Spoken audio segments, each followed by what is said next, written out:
NFL. We got a lot to talk about, man. A lot of trade rumors, Calvin Ridley, a lot of stuff to talk about, the character assassination of Zach Wilson. We got a lot to discuss. So call in 515-602-9639. We're going to connect the audio. I'll be right back in 1 second, folks. Salutes to everybody watching.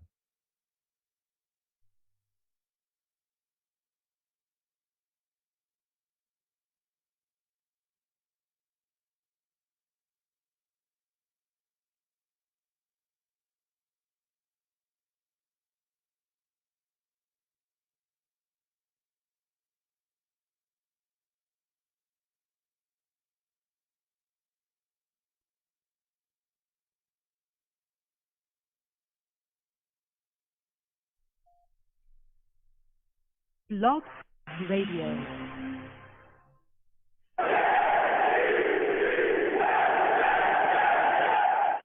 What's going on, folks? It's your boy Long Beach Joe, and we are back at it again. All right. Happy New Year's to everyone. It's the first show after New Year's is rung in. I hope everyone's having a great New Year's so far and enjoying themselves. Let me tell you something. The Jets, also had a game against the Bucs. We're going to be talking about that. That loss to the Bucs in a tough game. We're going to be talking about the character assassination that was done against Zach Wilson, and the outcome of that Bucs game. We're also going to be talking about the upcoming Bills game as well, discussing a lot of things that's going on with the Jets. So listen, the lines are open. 515-602-9639. 515-602-9639 is the number. So let's go ahead and get into it. I'm the man of the people. I'm here for the people. Let me shamelessly promote my Facebook page. Everyone go on Facebook, search The Long Beach Joe Show. Like that page. My content's up there. Go ahead and give it a listen. Message me. I'll message you right back. I love going back and forth with folks about this football team. Also, leave me some feedback. I love hearing about what you folks think I do here on The Long Beach Joe Show. So without further ado, folks, let's go ahead and get into the show. I am fired up. I'm fired up, all right? I'm fired up. Listen, your boy is on iTunes, man. Long Beach Joe Show on iTunes. Get on over there. Subscribe to the podcast on iTunes. Give me a 5-star rating and leave me some feedback. Let me know what you folks think about what I'm doing here on the Long Beach Joe Show and how much you folks enjoy it. I greatly appreciate everyone that does that. I really like the feedback. I really like hearing about what you folks think I'm doing here. I'm also on Twitter as well, YoungJ000. Again, YoungJ000. Go ahead, follow me. I'll follow you right back, and we can go back and forth. I love talking to people about football. Some people just want to talk to me about life. I'm here for that as well. Go ahead, give me your takes, give me your thoughts on life, and we can talk about that too. I'm also the show's page as well as at The Long Beach Joe, at The Long Beach Joe on Twitter. That's the show's page. You can go back and forth with me about football on there as well. Love discussing stuff. There's been a lot to discuss in these past couple of days, so really enjoyed it as well. For those of you that are listening to the audio, on Blog Talk and everywhere else, if you want to see my handsome, beautiful face, listen, I have a face that's made for TV, okay? Let's keep it real. A lot of people got to stay on the radio, not me, baby, okay? Not me, you know what I'm saying? I've been told, by a lot of women, I'm a very, handsome guy. So guess what? If you want to see this face, if you want to see what we're doing over here, I do live stream the show. I do live stream the radio show. So get on over to Long Beach Joe Jets on YouTube. Subscribe to the YouTube page there, and you will see the show when we go live. Keep in mind, when you subscribe, please hit that notification bell so that when I post content, y'all will be in the know. You know what I'm saying? Y'all will be in the know. So salutes to everybody. Again, listening, Venom G's, Edward Stewart, NY Jets FL. Salutes to all the savages in the chat. It's time to get into it. You know what I'm saying? We got callers. Please be patient. We'll get to everybody tonight. I'm going to give everybody a little rundown about the Bucs game. So much. I was very, very inspired and very happy about the fight that we saw against the Bucs. The New York Jets lost to the Bucs 28-24, and what a fight we put up, right? We came out early. We were down our top 3 wide receivers, Moore, Crowder, Davis. Neither one of them were playing, but we all had questions about the offense going into the game. We were all wondering, hey, how are they going to perform in this football game, especially going against the Bucs, which is an unbelievably tough team. And let me tell you something. They came out and looked very good. Zach Wilson was very good in this football game. We saw a lot of very good throws. He was 19-33, 234 yards, also had a touchdown. We saw a lot of things out of Zach Wilson that we have been hoping to see all season. I personally believe that this is the best game that he has played all season. It's the most complete game he's played all season. We saw throws into tight windows. We saw him be able to dissect the defense. We saw him move defenders off with his eyes to open up throwing lanes to other wide receivers. We saw him utilize so many different tools within his skill set. It was insane. That game by Zach Wilson against the Bucs to me is his highlight game of this season. All right, highlight game of the season. Another guy that also made some highlight plays as well. This dude, Braxton Barrios, serious business, serious business, okay? 8 catches, 65 yards. He had a touchdown, but he also had 1 rushing touchdown as well. 2 TDs early for us in this game. This guy's a playmaker. He is a playmaker. And again, going into this offseason, I'm looking at the situation and I'm saying, I think Braxton Barrios is a must sign. I think he's a must sign, not for just what he gives us in special teams, but for what he adds to the table as a wide receiver coming out of the slot. So we're going to be talking about that tonight as well. I really liked his performance. We're continuing to see him do his thing. Carter, had 54 yards on the day. He had a concussion though, so he ended the day early. But I was also surprised the way that the defense played too. The defense was playing very well early. The Bucs looked like they were just out of sorts, okay? We were just throwing things at them left and right, and things were not going well for them early. And we were even able to get an interception before the half by Echols.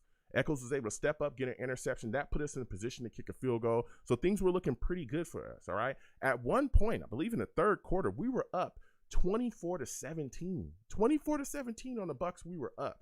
And things were looking really well. And then we had the craziest thing happen. One of the craziest things I've ever seen happen in the league happen. Antonio Brown just, took his gear off on the sidelines. Him and, Bruce Arians had quite a bit of a disagreement. There's still a lot of, back and forth with that as well. They're saying, hey, he wanted to, he didn't want to go back in the game because he was hurt. Bruce Arians didn't feel like he was hurt. He wanted him to go back in the game. When he said no, they were just like, you know what, just sit down. They were going to put him on that bench and move on. He took his gear off. He threw that, under a bench. He took his shirt off. He took his gloves off. He threw those into the stands. He runs onto the field, onto the other end zone while the Jets and the Bucs are still on the field at the other side of the field. And he, pumps up the crowd a little bit, puts puts one finger in the air and takes off towards the the locker room, and never to be seen again. He was done. Walked away from the Bucs live during a game. That's one of the craziest things I've ever seen. We hear things about, Vontae Davis walking away, at halftime, but to leave right there on the field and then pump everybody up and take off, man, that was crazy. We also saw our defense give up a 3rd and 20 as well in this game. That was tough, but we saw the Bucs also really turn up the pressure in the second half, especially with Fant going down, which we'll miss him. He's, going to be on the IR for the rest of the season, so he's done. So once Fant went down, we saw the Bucs really turn up the pressure. And once they turned up the pressure, it was tough. They were just all over us, and we couldn't keep drives going. They were able to hit a field goal late. It was 20-24 at that point. And then we were able to do some things, and we thought, hey, the Jets got a drive going on down the field. It looked like we were in scoring position, right? We thought, hey, we can kick a field goal and be up by 7, or, we can keep pushing for this touchdown. Well, play comes, it's 4th and 2. I personally thought we were going to kick a field goal, but nope, the offense stayed out there on the field. They actually called a timeout before that as well, came out of the timeout, and according, to the Jets staff, there was a miscommunication because on 4th and 2, there was a QB sneak that was ran on 4th and 2. And when I tell you it was shut down, baby. It was shut down. Easy peasy. And the Bucs were able to get the ball back, drive back down the field. And, Tom Brady does what Tom Brady did, especially, again, we left, I think it was like a minute and 40-something seconds on the clock left. Listen, you give Tom Brady that much time, it is what it is. He goes back down the field, hits Grayson for a 33-yard touchdown. They also hit a 2-pointer, which made it 28-24. Now, there was a lot of question, about that 4th and 2 call. I didn't like it. I was upset. I was beside myself, with my family going crazy. The 4th and 2 call. But again, there's been a lot of talk after it. A lot of people tried to initially blame Zach Wilson. We had a lot of people in the media on certain platforms go off and call Zach Wilson selfish. They tried to say that he called his own number. They tried to say that the play was all his idea. Well, the New York Jets coaching staff comes out and says, hey, listen, that call was not Zach's fault. There was a miscommunication on the call. We were looking to get, a handoff to Braxton Barrios. And if we would have, looking at the film, we think we would have got a first down. We would have been able to close the game out. But the way that it was miscommunicated, which was on our end, this is directly from Coach Robert Saleh and also Coach Mike LaFleur as well, stepped up and said, hey, we miscommunicated that play. It was a fault. It was the fault of us. Zach ran the play exactly as it was designed. Exactly as it was designed. But still and yet, you have a lot of people coming out saying that Coach Robert Saleh and the offensive coordinator is just covering for Zach Wilson because Zach Wilson is to blame for that. You have a lot of people in the media trying to stir up this narrative that Zach Wilson is selfish, that he's a diva, and that he wanted to take that game into his hands and win the game itself. And it doesn't matter what's said. It doesn't matter how it's being explained. It doesn't matter who's saying what. Even though the coach himself, the head coach himself, is saying that it's not Zach Wilson's fault, you still have people riding with this narrative that they want to protect Zach Wilson for some reason. And this is my issue about this. And we'll get to the lines in just a second. 515-602-9639. 515-602-9639 is number call in. Here's my issue with this narrative. People are acting like Zach Wilson hasn't been criticized by this coaching staff publicly. Like, I feel like people get hit by the neuralizer stick. Anybody knows what a neuralizer stick is? It's from Men in Black. You know that stick where they put their shades on, they hit you with the flash, and then you just forget stuff. I feel like a lot of Jets fans and also Jets media is getting hit with that stick constantly this year because I constantly hear people come up with narratives, even though there's facts that can be provided that can blow those narratives up. Here's the facts. This Jets coaching staff has criticized players and themselves publicly consistently throughout this entire year. Okay? Let me take you down a little history trip right here. Earlier this season, when Zach Wilson was not playing well and was looking to launch everything down the field and wasn't playing within the offense, you know how we knew that? Because the coaching staff came out and told us that. It was Mike LaFleur. It was Coach Robert Saleh came out and literally said, Zach needs to learn how to play boring football. He needs to learn how to make the easy throws, the check down throws to the running backs, the wide receivers, the tight ends, whoever's out there, and stop trying to launch everything downfield. He's not playing within the offense.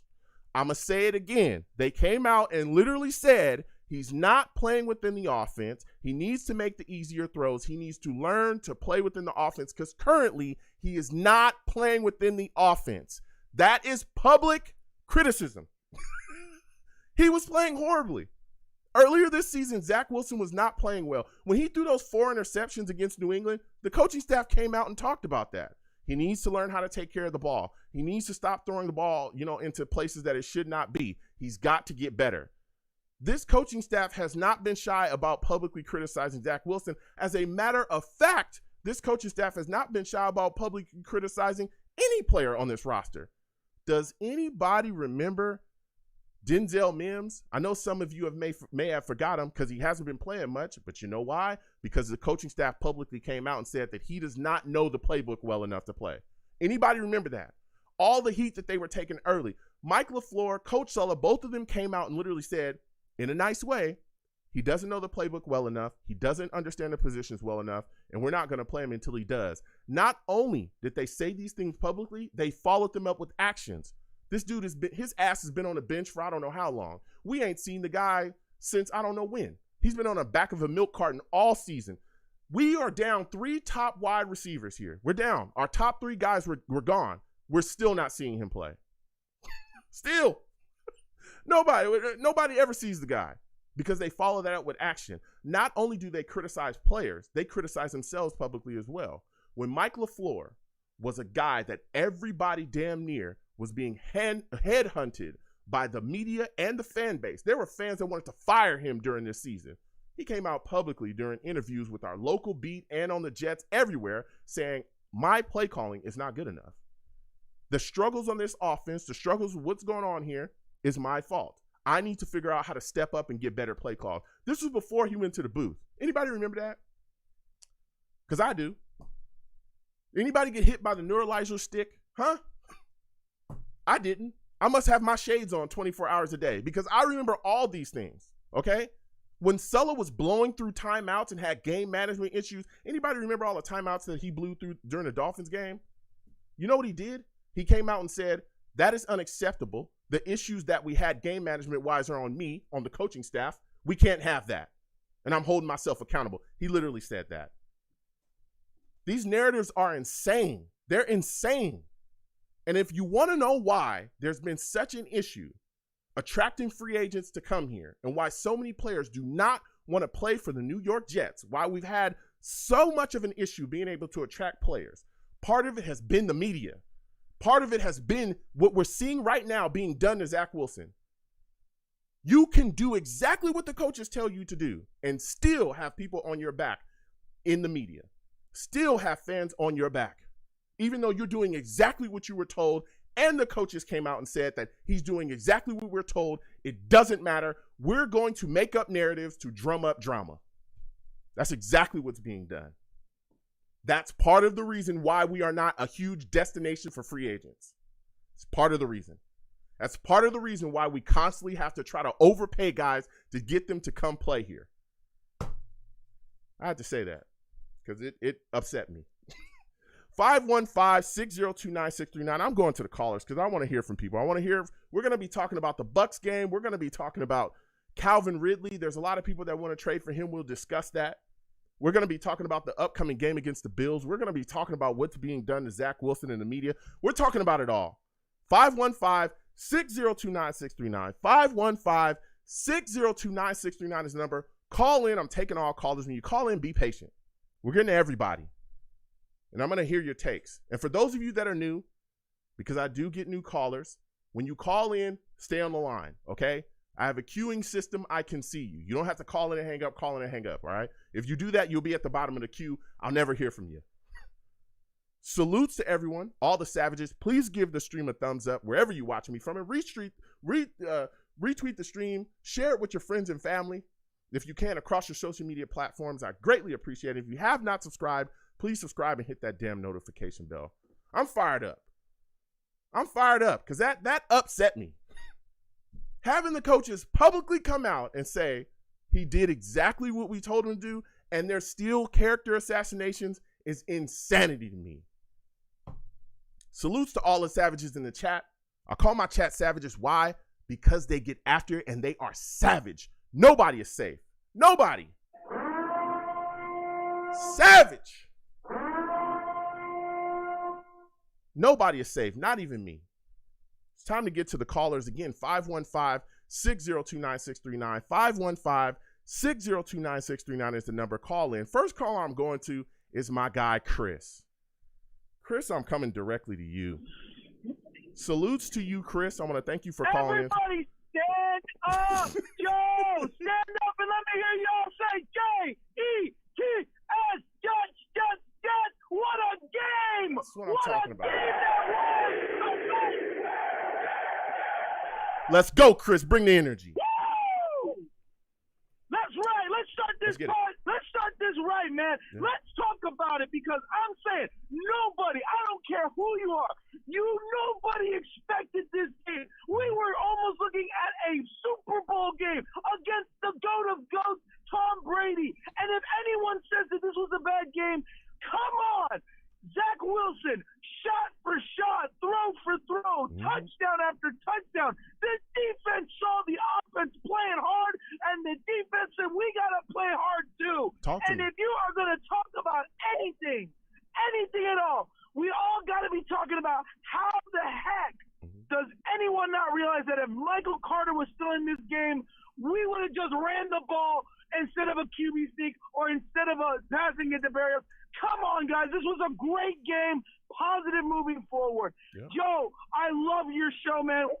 Preach the truth, my man. Preach it. Yeah. Chris, that's what we do here. I'm good. That's what we do here. That's what we do here. I bring the heat and I speak facts. Now, one of the things that you were talking about, because you're already bringing the fire, you talked about, look, the 4th and 2 call, it not working out. Give me your thoughts on how Zach Wilson has been attacked and his character has been attacked since the call didn't work out. What were your thoughts on all of the things that you're seeing from the media and the fan base? course, as a fan base, when you see the game, you ask yourself what happened, and then you're upset. Of course, we're fans. We see what's in front of us. And, of course, once we have the conversation and we hear the conference between the coaches and the players, then you get the understanding. Two big parts I want to talk about. One, we are talking about a rookie quarterback. Don't talk about his character. Don't talk about his sense of mannerism. This kid is learning the system. Every single game, every single snap, every single second of a gameplay is a learning experience. And two, this coaching staff is realizing what they have in front of them, not with just the QB, but with players. And they are learning more and more as the game goes on. I'm sure there were tons of plays that they were going and scrambling through their heads, both on defense and offense, on what they could have done better. Even Mike LaFleur, who is taking all the criticism and is saying himself, this is on me. I got to ask you, Joe, have you ever seen a coaching staff love the players, and have players love the coaching staff so much ever seen in the Jets NFL system? Really? Man. And it blows my mind. Yep. It blows my mind that our own okay, I gotta calm down a little bit, but it blows my mind that we have. It blows my mind that a Jets social media, not social media, but a media of film, even having ex-Jet players trashing this kid. We should be lifting this kid up. That's a fact. You act like this kid is on his third year. That's why I love your channel, man. I love YouTuber Jet fans because we're speaking real. We're saying, how can you trash this kid as if he's already gone through his whole 4 years? No, this is his first year. And what a game. Did we not see those throws in the middle of the field, and he's gunning it to Barrios, to Cole, to the even White, even Smith, who is a 7th-string receiver. And this kid is making him look like almost a pro. Come on! What a game! I was working. I'm a kid working, and I say, oh, the game's going on. I looked at the game in the first quarter. I said, we're beating them? I have to call off work. I got to see this game. And I'm on my seat, on the edge. I'm freaking out, man. I'm so looking forward to next year, man. I'm looking so forward to next year. Thank you for your channel, man. Thank you for this. Speak the truth. Let's look forward to 2022. Jets gonna hit the hunt, man. We going for the hunt this season. That's what I'm We're going for the hunt. Jets.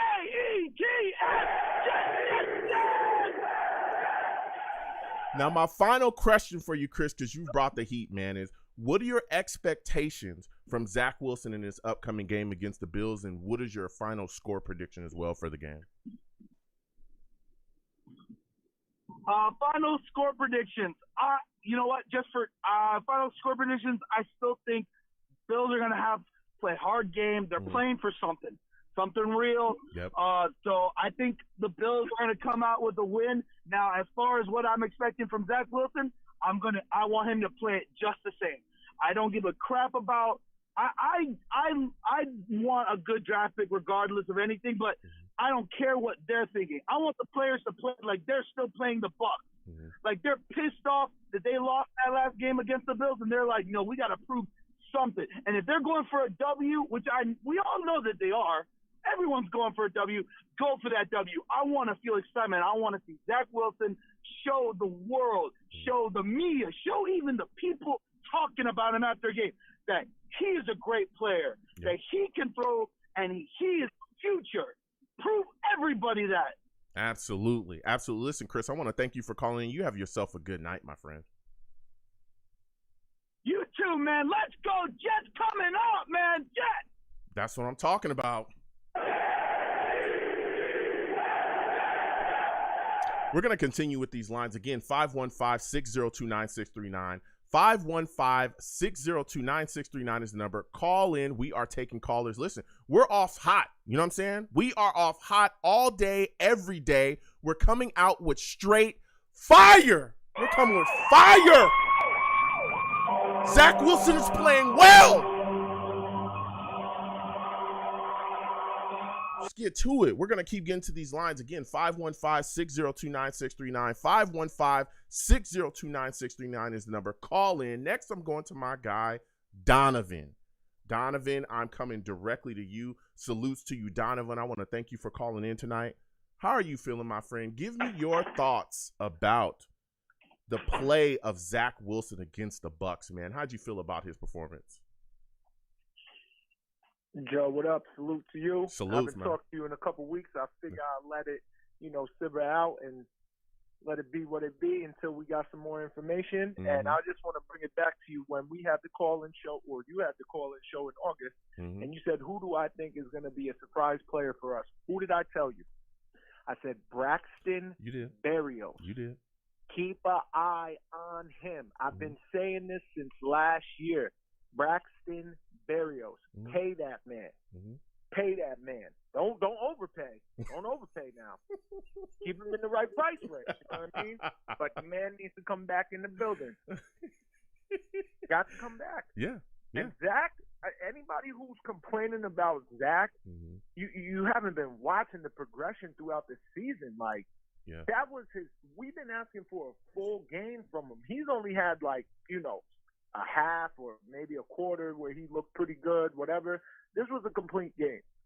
If we had a legit tight end and maybe a true number one, man, the kid looks good. I wasn't doubting him, Mm-hmm. but a lot of my friends is like, oh, we might have to move on from Zach Wilson. Go, but why? We have to wait and see what he is. He's a young kid, and then sure enough, now they're all talking about, oh, he might actually be okay. I'm like, yeah, you got to relax. You got to let things play out. Yeah. And so and again, salute to you, Donovan. I want to thank you for calling in. Now, when you look at that call, 4th and 2, which I believe is the call that costed us the game, we weren't able to win the game. We ran a QB sneak on 4th and 2. There was a lot of talk coming from the media, bashing Zach Wilson, talking about his character, talking about all these issues.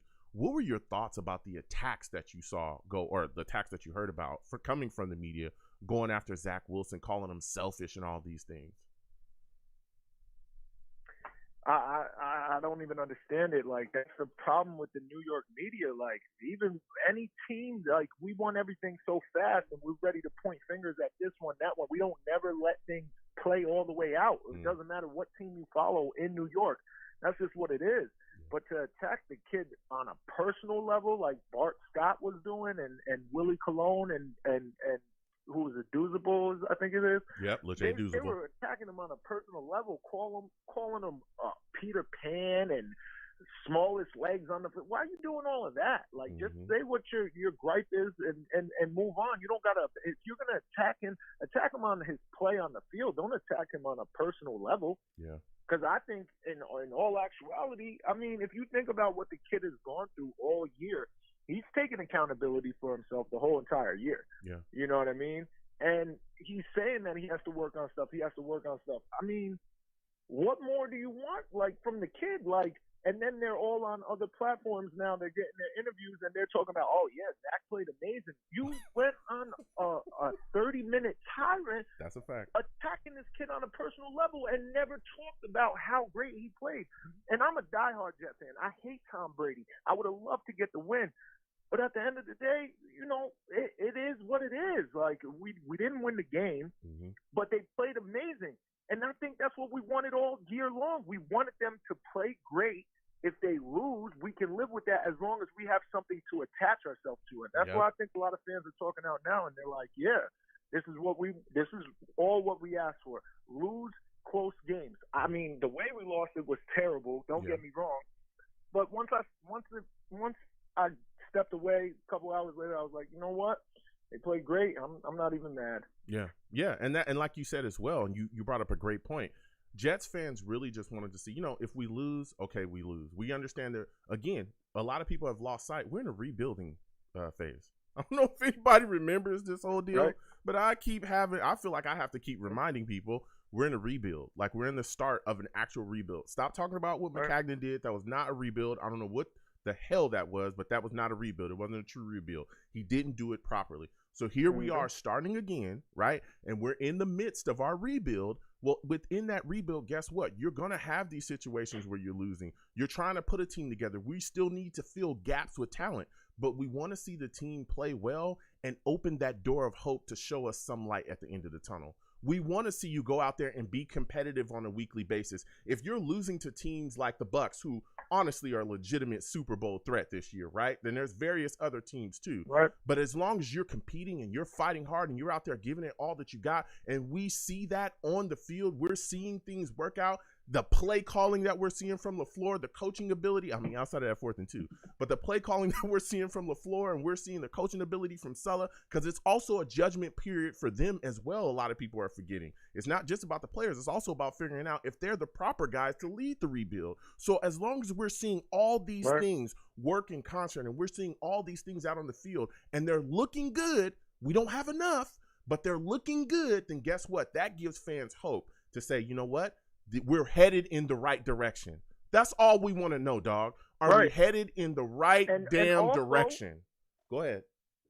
And also, if you don't think Echols is a starter, or Bryce Hall is a starter, or Guidry is a starter, or a lot of these guys aren't starters, guess what? They're still playable guys that are in a rookie contract that know they have one full year of the system, and they can be rotational guys, and we can build this thing properly, so we're not always constantly looking for a guy who we can put in and let him learn the system. You have a guy who's a rotational piece, who started for you at one point, got a good grasp of the defense or the offense or whatever you're doing, and he's in the system. You can rotate him in. If a guy goes down, it's the next man up. You can see it like these other teams. We see other teams, and they're like, oh, their left tackle just went down, and the guy steps in, and he's just as good. And you're like, well, wait, how the heck?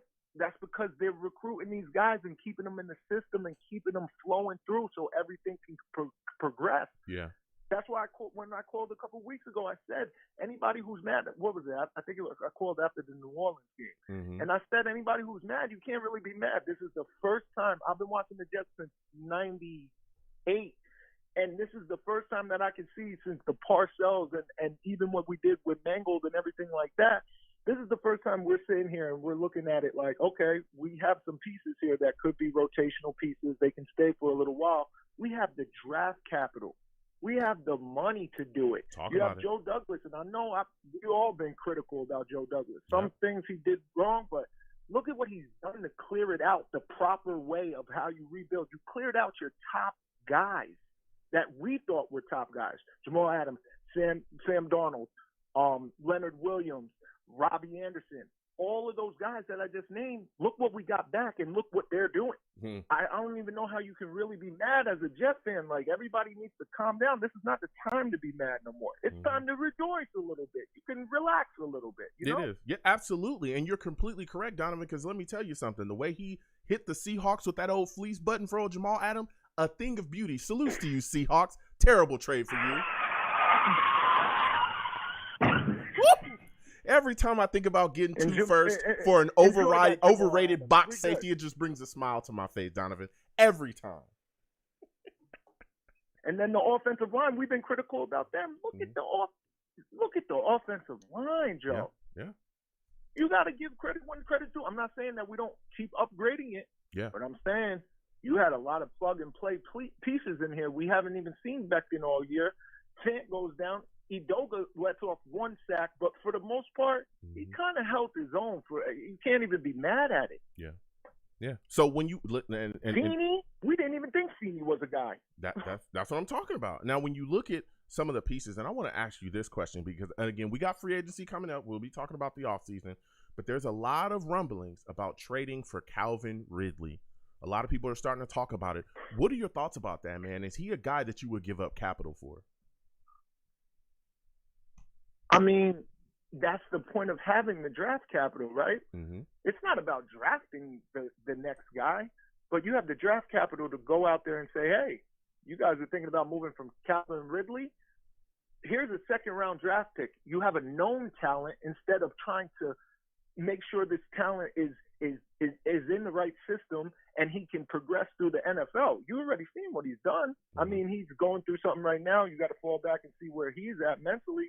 I think he had a couple of injuries, but I mean, if you get a Calvin Ridley and a decent tight end to this, listen, this can be turned around. It can. Listen, and I hear that, and I've gone back and forth with just a few people about this because this is kind of fresh as well too. And so my initial take on it is, I'm not interested in Calvin Ridley, and here's why. You brought up the injuries, right? He has had quite a bit of injuries this season. This is not his greatest season, right?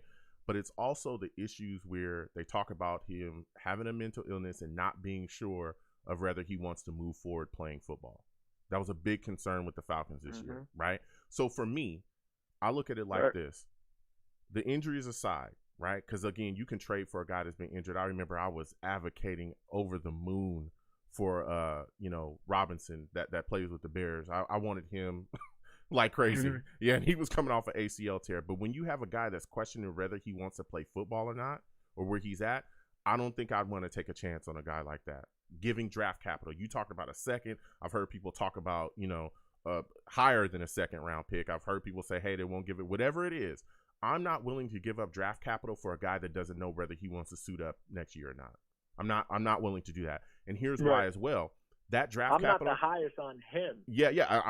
I'm not either. But with that draft capital as well, when you look at what Joe Douglas has been able to do in the draft with, let's say, giving up a second round pick, dude, we got Elijah Moore in the second round. There's other targets that can come out this year as well in the second round. I would love to get another. If we go wide receiver, again, we'll be talking about there's a lot of options. But if we go wide receiver, I would love to get another young wide receiver to pair here so that we can move forward with them on a cheap contract and have them for years to come here paired with Zach Wilson. I'd rather us do that than go after Ridley in this point. I cannot deal with a guy, or I don't even want to have to deal with a guy that is questioning whether he wants to play football, because let me tell you something. He's in Atlanta right now. You come to New York, that pressure is going to be turned all the way up. You see what we're doing to Zach Wilson. You already let's keep it real. I'm keeping it real, whatever. You already see what's going on with Zach Wilson. That pressure is going to go from wherever it is to Atlanta to the highest. Dude, you've been a Jets fan your whole life, just like me. You already see what we do to players here. They will follow him from his house to the facility. We've seen that. We've seen them follow guys to bowling alleys before to film them in their off time. We've seen it all. So that's the reason I want to stay away from Calvin Ridley. I'm more than happy to take a wide receiver, or I know people are talking about even taking a tight end in those seconds and mid rounds or whatever to give Zach more receiving option. But I'm not interested in Calvin Ridley. The injuries, the question marks about football, I don't want to do it, man. But my next question for you, my friend, is I want to ask you about this upcoming Bills game. Now, you talked about this offensive line. You got Fant going out. You got McGovern out as well. How concerned are you about protection issues going up against this Bills football team? Because they're going to bring the heat, bro. They're still playing for something.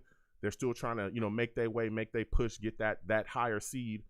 Are you concerned that Zach Wilson is just going to be eaten alive and overwhelmed by the pressure and blitzes that the Bills are going to bring to the table? I mean, we're going to be a run-first team to begin with, so I'm fine with that. But I think Zach can hold his own, because you had guys coming right up the middle at some point, and he was, especially on that screen play that he threw out to the side there to I think it was Barrios. He took him coming right to his face, just dumped it off. He didn't look nervous. He looked comfortable and everything. So, I mean, you got to expect it to happen. But we owe the Bills. So, listen, we owe them.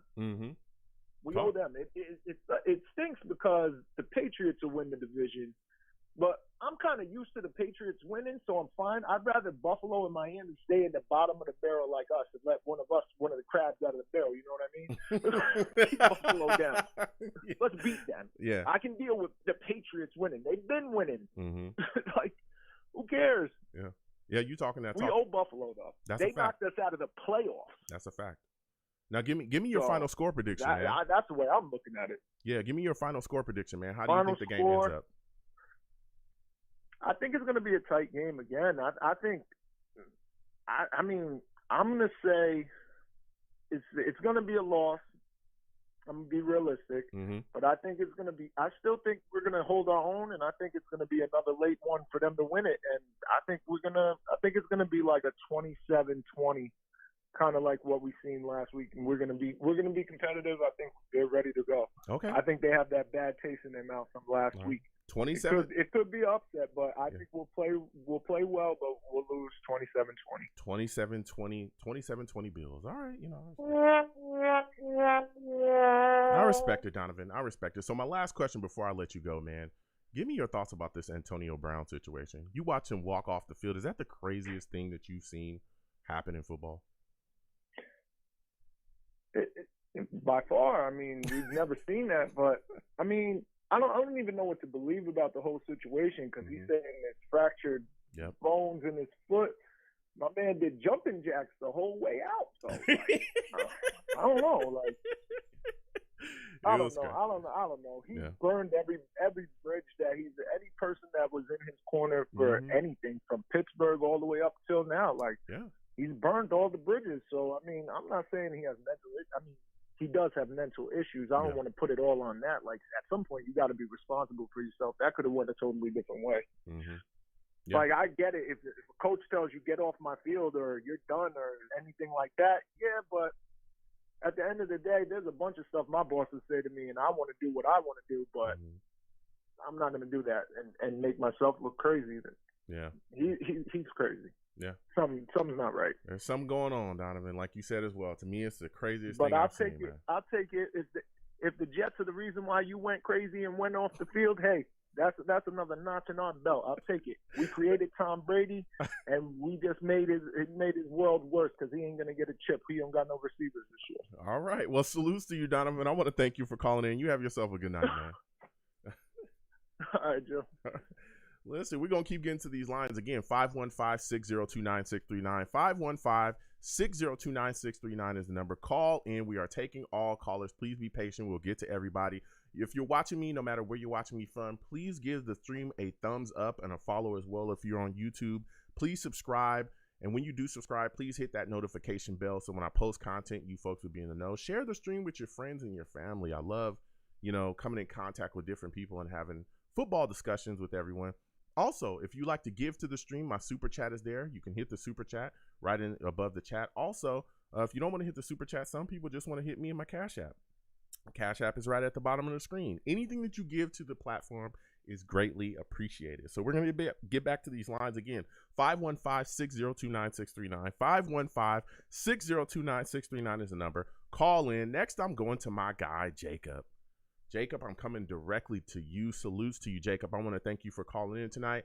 Jacob, give me your thoughts about Zach Wilson, man. How do you feel about his play against the Bucs, and do you think that this is the best game that he's had so far this season? Hey, what's going on, Joe? Nice to talk to you again. Happy New Year, too, by the way. Happy New Year to you as well, my friend. Right when I heard you were going to be talking about Calvin Ridley and everything, I'm like, oh, yeah, I got to call him because you know how I feel about those top wide receivers. But, getting back onto the game, obviously there's a lot to look forward to. It was a well-played game up until the end. But, unlike most Jets fans, contrary to their opinions, I'm not totally thrilled with the result because obviously at the end of the day you want to come out of there with a win. Okay. And I get there's stuff to look forward to and I'm thrilled that it wasn't a blowout. But at the same time, I just think, us being happy celebrating about close losses is not ideal still. So obviously there's stuff to look forward to, but I'm striving for, wins and, greatness for this team rather than celebrating when the losses are close. No, listen, and I do hear you. I've had discussions with people about that too, but I think the reason why it makes it a bit easier to stomach is because you know as well as I do, Jacob, that we're still in a building mode right now. This is probably the best team in the NFL, arguably.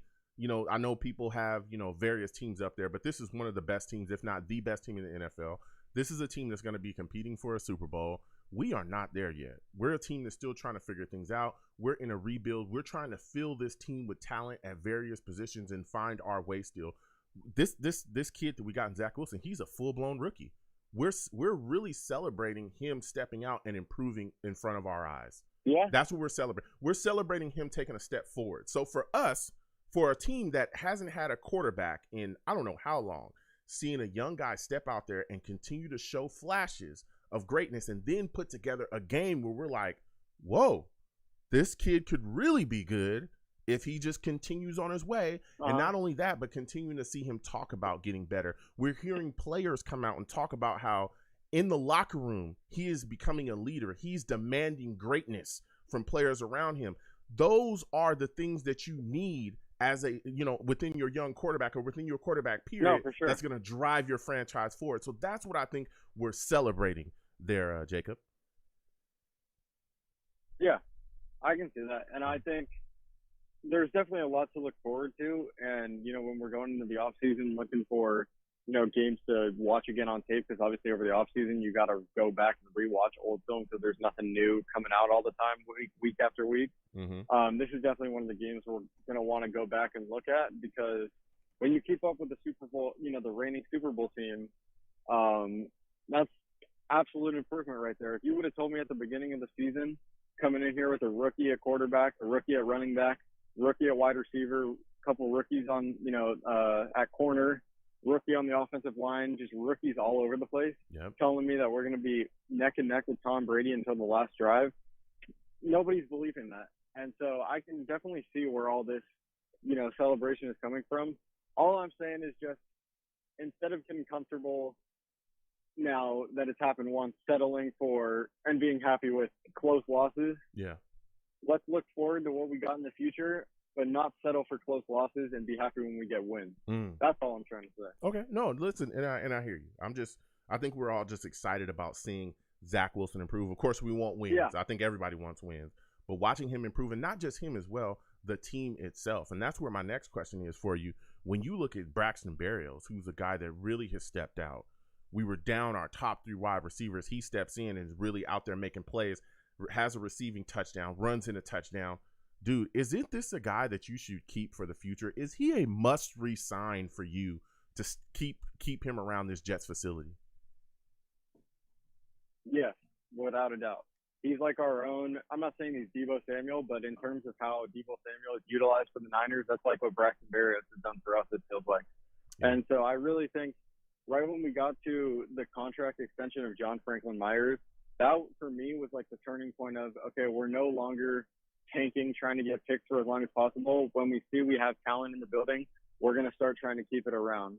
And so I'm very confident that we're going to make that same type of move with Braxton Barrios. Now, I don't think he's going to get, in the $10+ million a year range, but I would say if we can get him for something like 4 years, $24 million, 4 years, $26 million, something around there where he's $6-7 million a year, I think that's fantastic value, because people like him are very, very underappreciated, because people underestimate the special, or I guess the greatness of a good returner too. Absolutely. Having a good returner is really, really useful. And that's why when we let go of Andre Roberts a few years ago, I couldn't believe what I was seeing, because this dude was a Pro Bowl return specialist for us.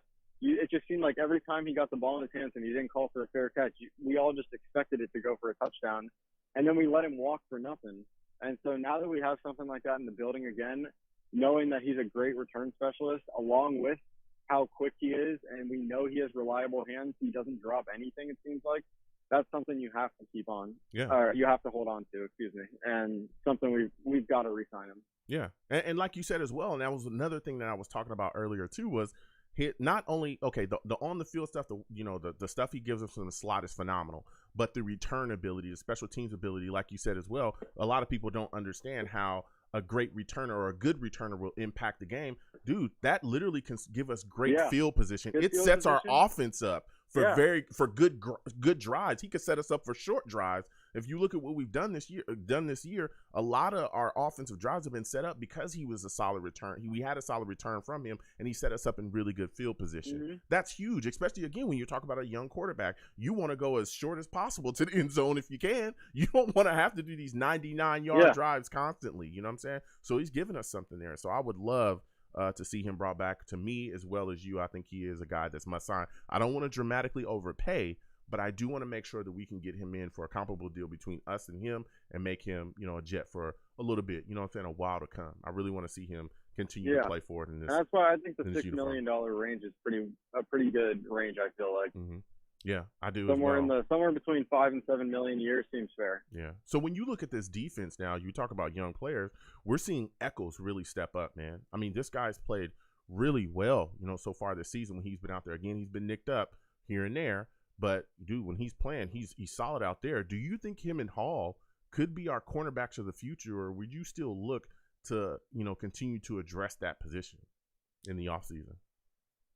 Yeah, if they are the corners going into the future and we're keeping them as the starters, I'd be perfectly content with it because I think they've done their job. Obviously, Bryce Hall has been phenomenal. I think you could argue he was the steal of the entire draft last year. He's been, obviously, the stats that everyone looks at for corners are just, interceptions and tackles and, stuff like that. But when you go into the other things that also do count as well, like pass breakups, and quarterback rating while being targeted and things that matter but don't get shown on the stat sheet, he's like at the top of all those lists.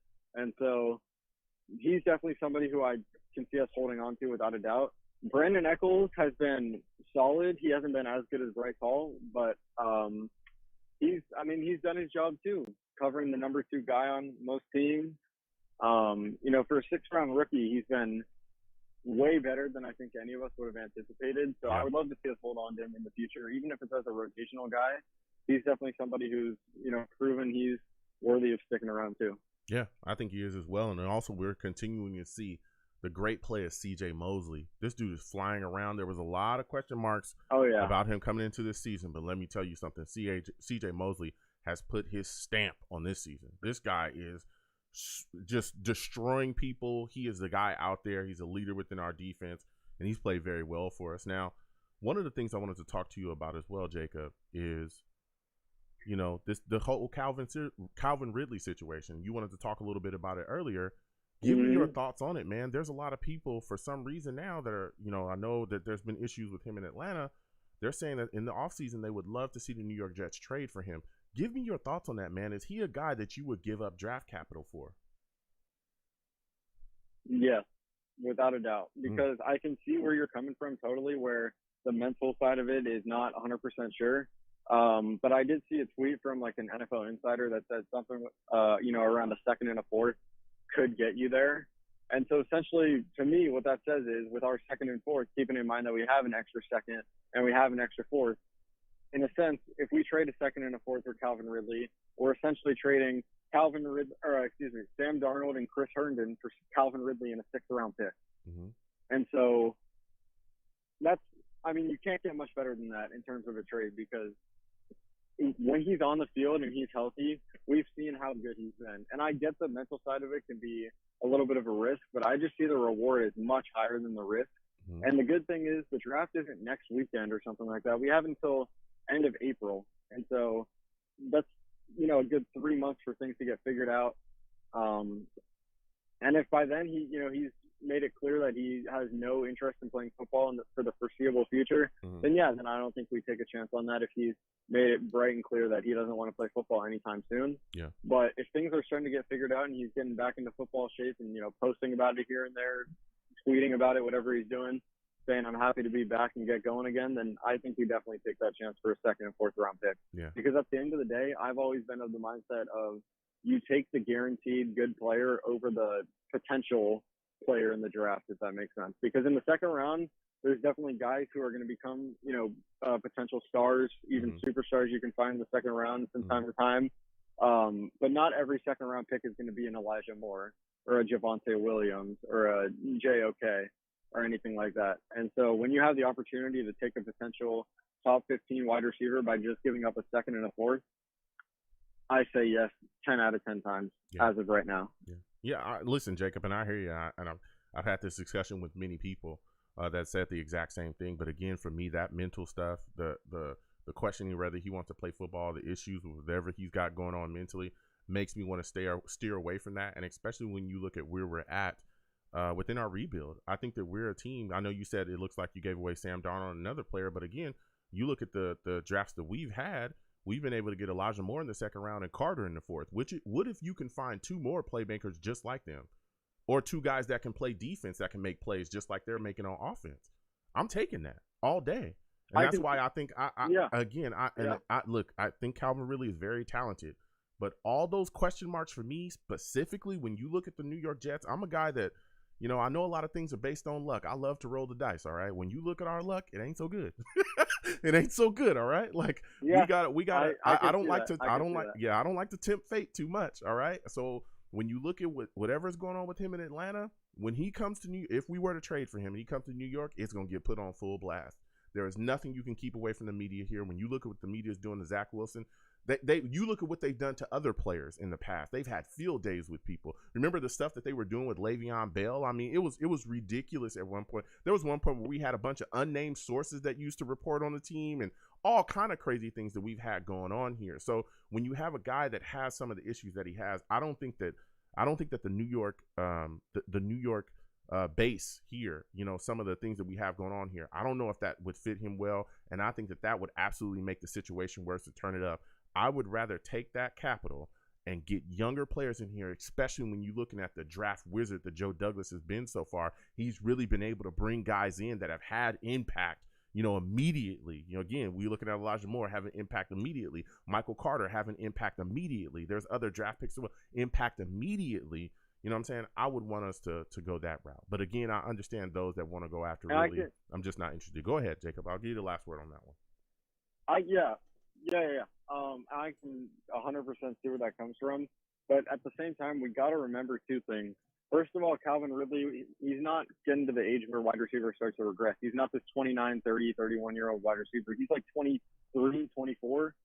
He is still in the heart of his prime and can get even better. And so the other thing we have to think about is, obviously, Joe Douglas's 2021 draft has been a success. But think about his 2020 draft. We were all so hyped up about it and everything and all excited. Now, Mekhi Becton, when on the field, has been great. But then you go to the second round. Denzel Mims already talked of him being cut. Third round, Ashton Davis, been extremely underwhelming. Obviously, Bryce Hall was a great pick in the fifth round. Braden Mann was good in the sixth round. But other third round pick, Jabari Zuniga, he's on the practice squad or something like that. Mm-hmm. So he's had success from time to time in the draft. But he is not this all-knowing draft wizard who every pick he has is going to be a guaranteed Pro Bowler or star in our system. And that's been proven by a second-round pick last year, 2 third-round picks last year.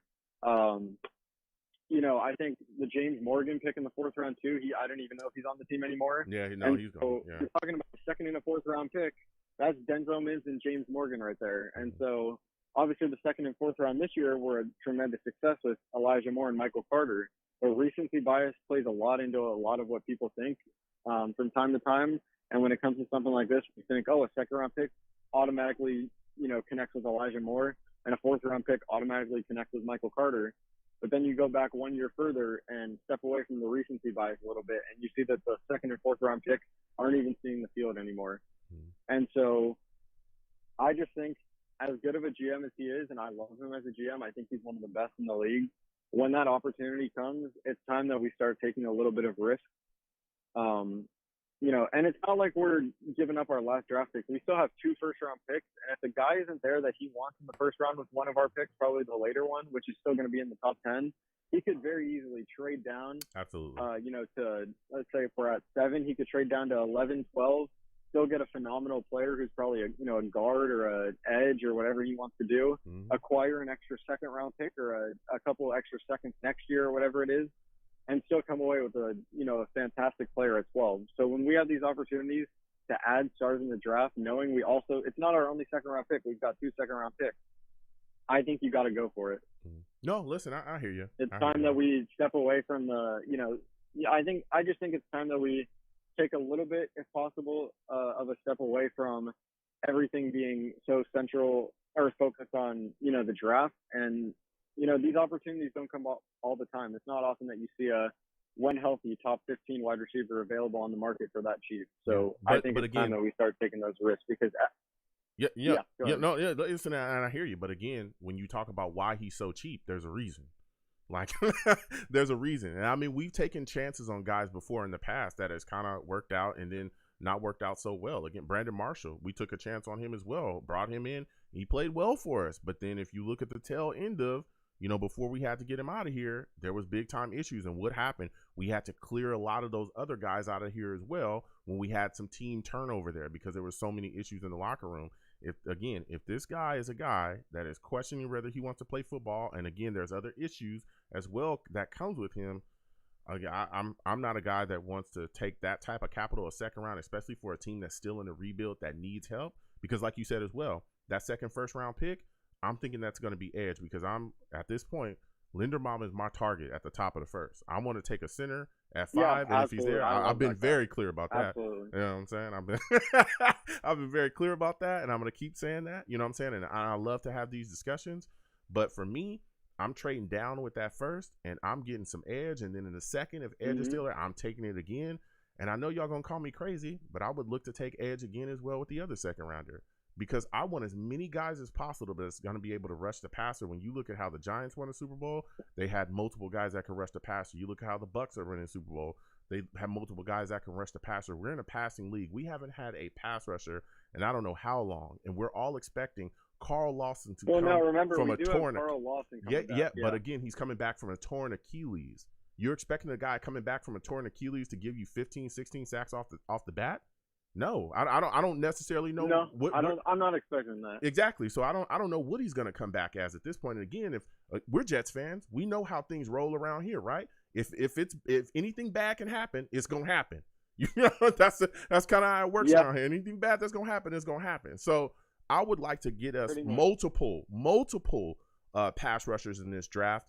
Even if we don't take another pass rusher with that second round pick, you also got to look at, a lot of people want wide receivers as well. I could see some people saying that too. So I just think that there's so many different things that you can do to not only help bolster the defense, which is what we need. We haven't had a pass rusher in 60 years. I don't, last guy I remember that could rush the passer consistently was John Abraham. That was it.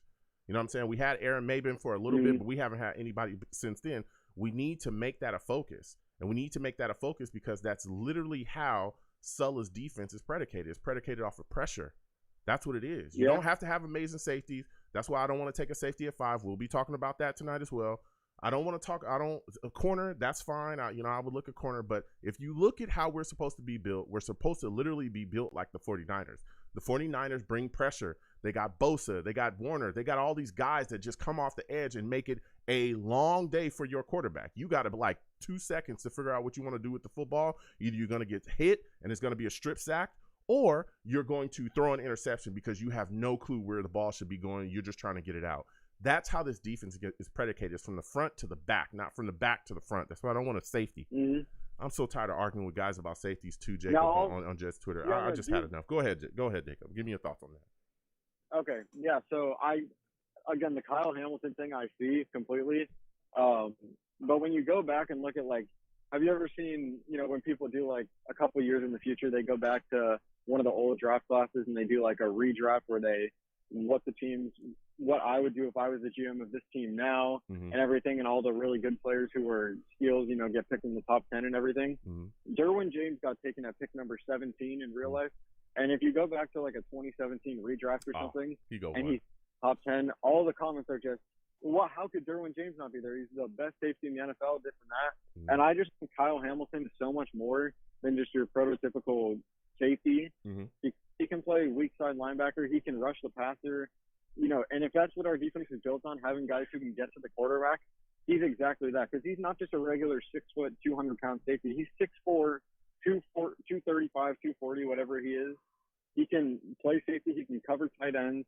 He can rush the passer better than Jamal Adams can. And we're going into more of a positionless football type of movement and era, it seems like, where safeties are playing linebacker. Micah Parsons going into the draft, nobody knew. Is he a linebacker? Is he a safety? Is he an edge rusher? What is he?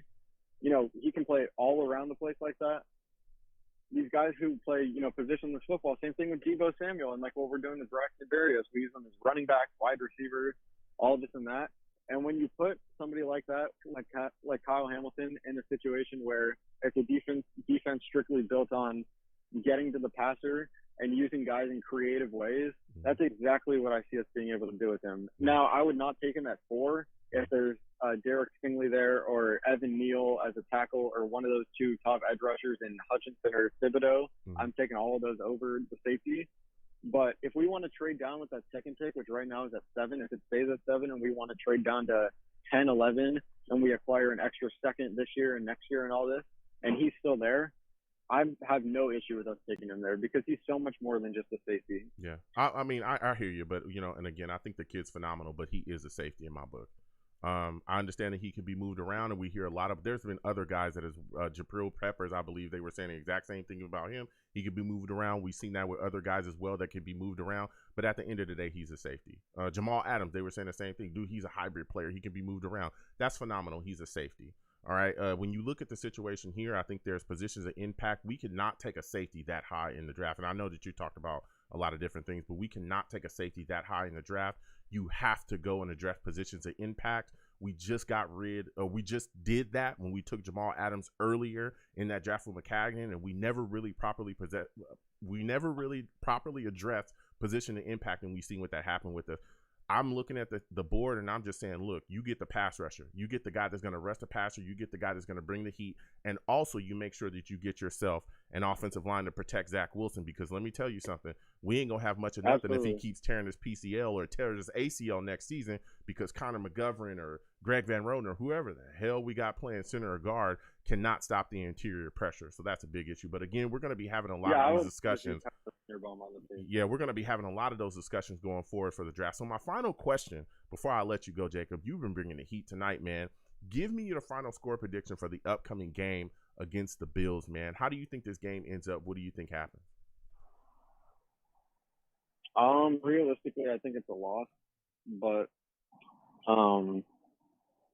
I think we're definitely going to keep a fight up, and we're going to, play with heart and everything, just like it's a playoff contention game. But I see it being like a 27-23 loss or something like that.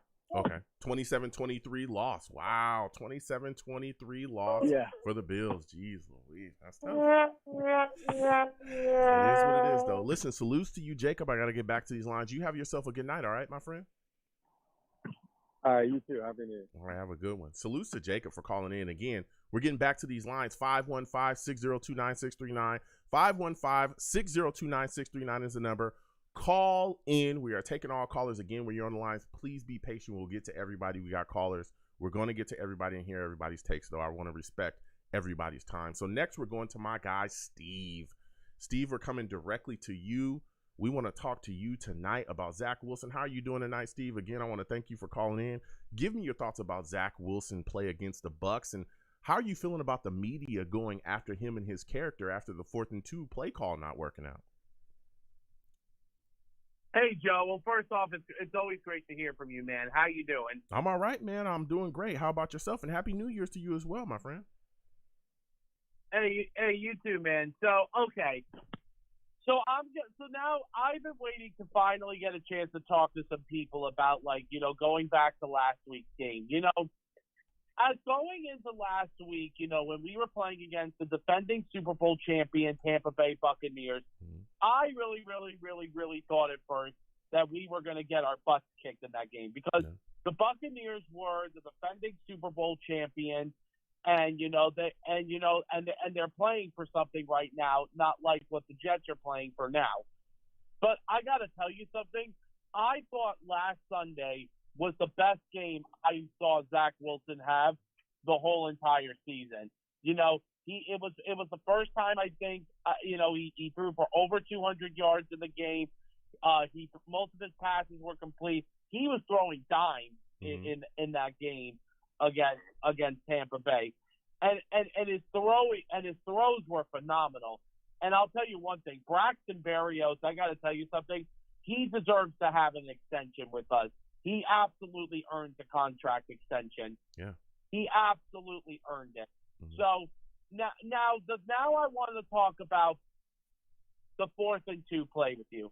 Listen, here is the thing about going for it on 4th and 2.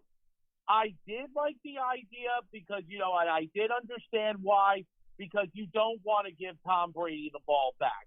You don't want to give Brady the ball back with under 2 minutes left in the game. Because obviously we've seen what Brady did before. And honestly, that play was what really hurt the game. That play was what really did hurt this game. And the one thing that I did like about what Coach Saleh and Mike LaFleur said after that game, that play call was on us. Mm-hmm. It wasn't on Zach Wilson. It was on us. And you know something? That is something that I did like what Robert Saleh and Mike LaFleur did. They took that play call to themselves. They didn't blame it on Zach. They didn't blame it on the team. And I mean, here was the thing. Here was the thing. That to me is a good learning experience for Robert Saleh, because as a rookie head coach he is, and as a rookie offensive coordinator Mike LaFleur is, that is something that they need to learn as the future goes on with this team. And now, Joe, before I let you talk, I got to talk to you about the media.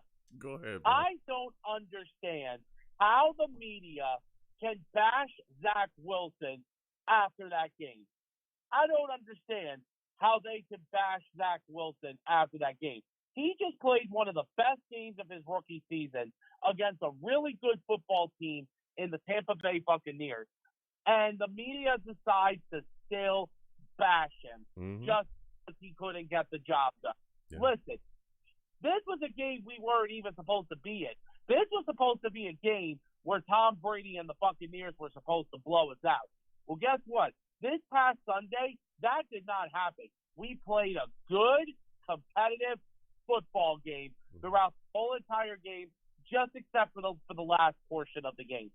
You know, the thing is, Joe, I don't understand either from when Bart Scott and Willie Colon even bashed him after the game. Like, I don't understand the media at all. Even the other thing the media went after, Brandon Echols, when he picked off Tom Brady. Brandon Echols, even after the game, went to Tom Brady and asked Tom Brady very nicely, can you sign this football for me in honoring that I picked you off in this game? And Brady actually took exception. I was even surprised that Brady would sign a football for a young defensive player. Yeah.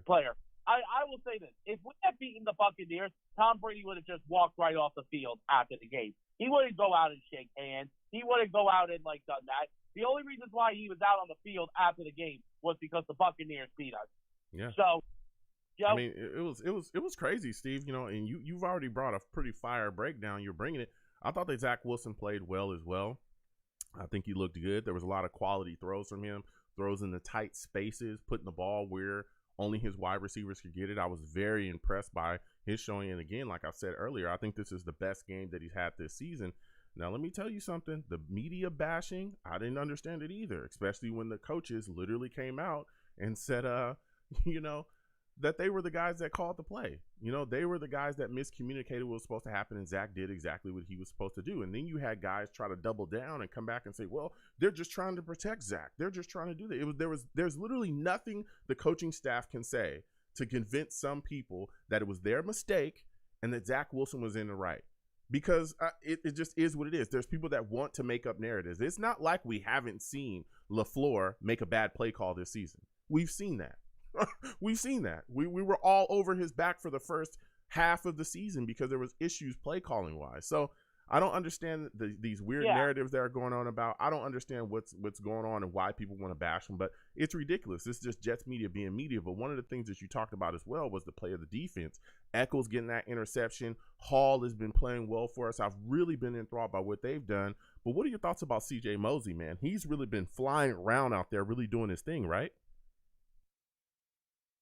Oh, no, absolutely. I think without a doubt this year, C.J. Mosley has been the best defensive player we had. And earlier this week when he did talk to the media, after he received the Curtis Martin MVP award this year, which he absolutely did earn out of any player this year, one thing that Mosley is going to try to do is he is going to try to recruit free agents for next season to come to play for us. And that's a good thing.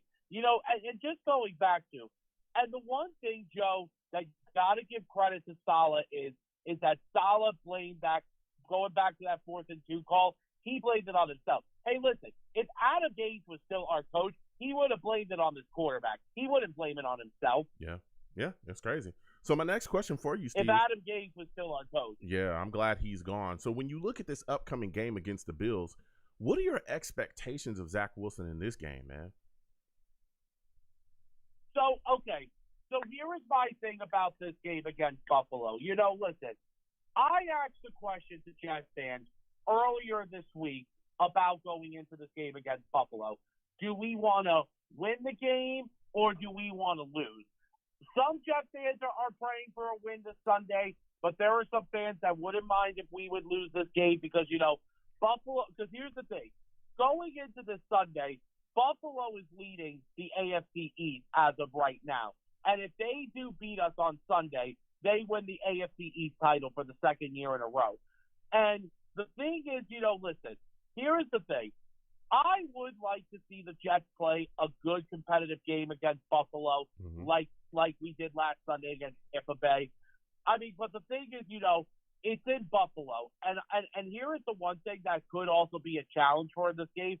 The weather may not be that good in Buffalo. So there may be a time where the quarterbacks, either Allen or Wilson, may not throw the ball. I mean, Josh Allen is coming off of a game where he did throw 3 picks against the Falcons. But you know something? The Bills are a very, very loaded, talented team. I would like to see the Jets put up a much better fight against the Bills than we did the first time when we played them. Because listen, the first time we played them, they beat us 45-17, and they beat us bad. And when I mean they beat us bad, they beat us bad. Yeah. The last time we played them, I want to see the Jets give Buffalo a good competitive football game this Sunday. Even if we lose, Joe, I'll be okay with it. Yeah. That's what I'm talking about, Steve. Now, give me your final score prediction for this game, Steve. How do you think it ends up? So here is my thing about the final score for this game. I am still going to give the win to Buffalo because it is in Buffalo, and Buffalo is a better football team than we are. Mm-hmm. I think the Jets will definitely keep it close. I'm going to go 28 Buffalo, 24 Jets. 28-24 Buffalo. Okay. It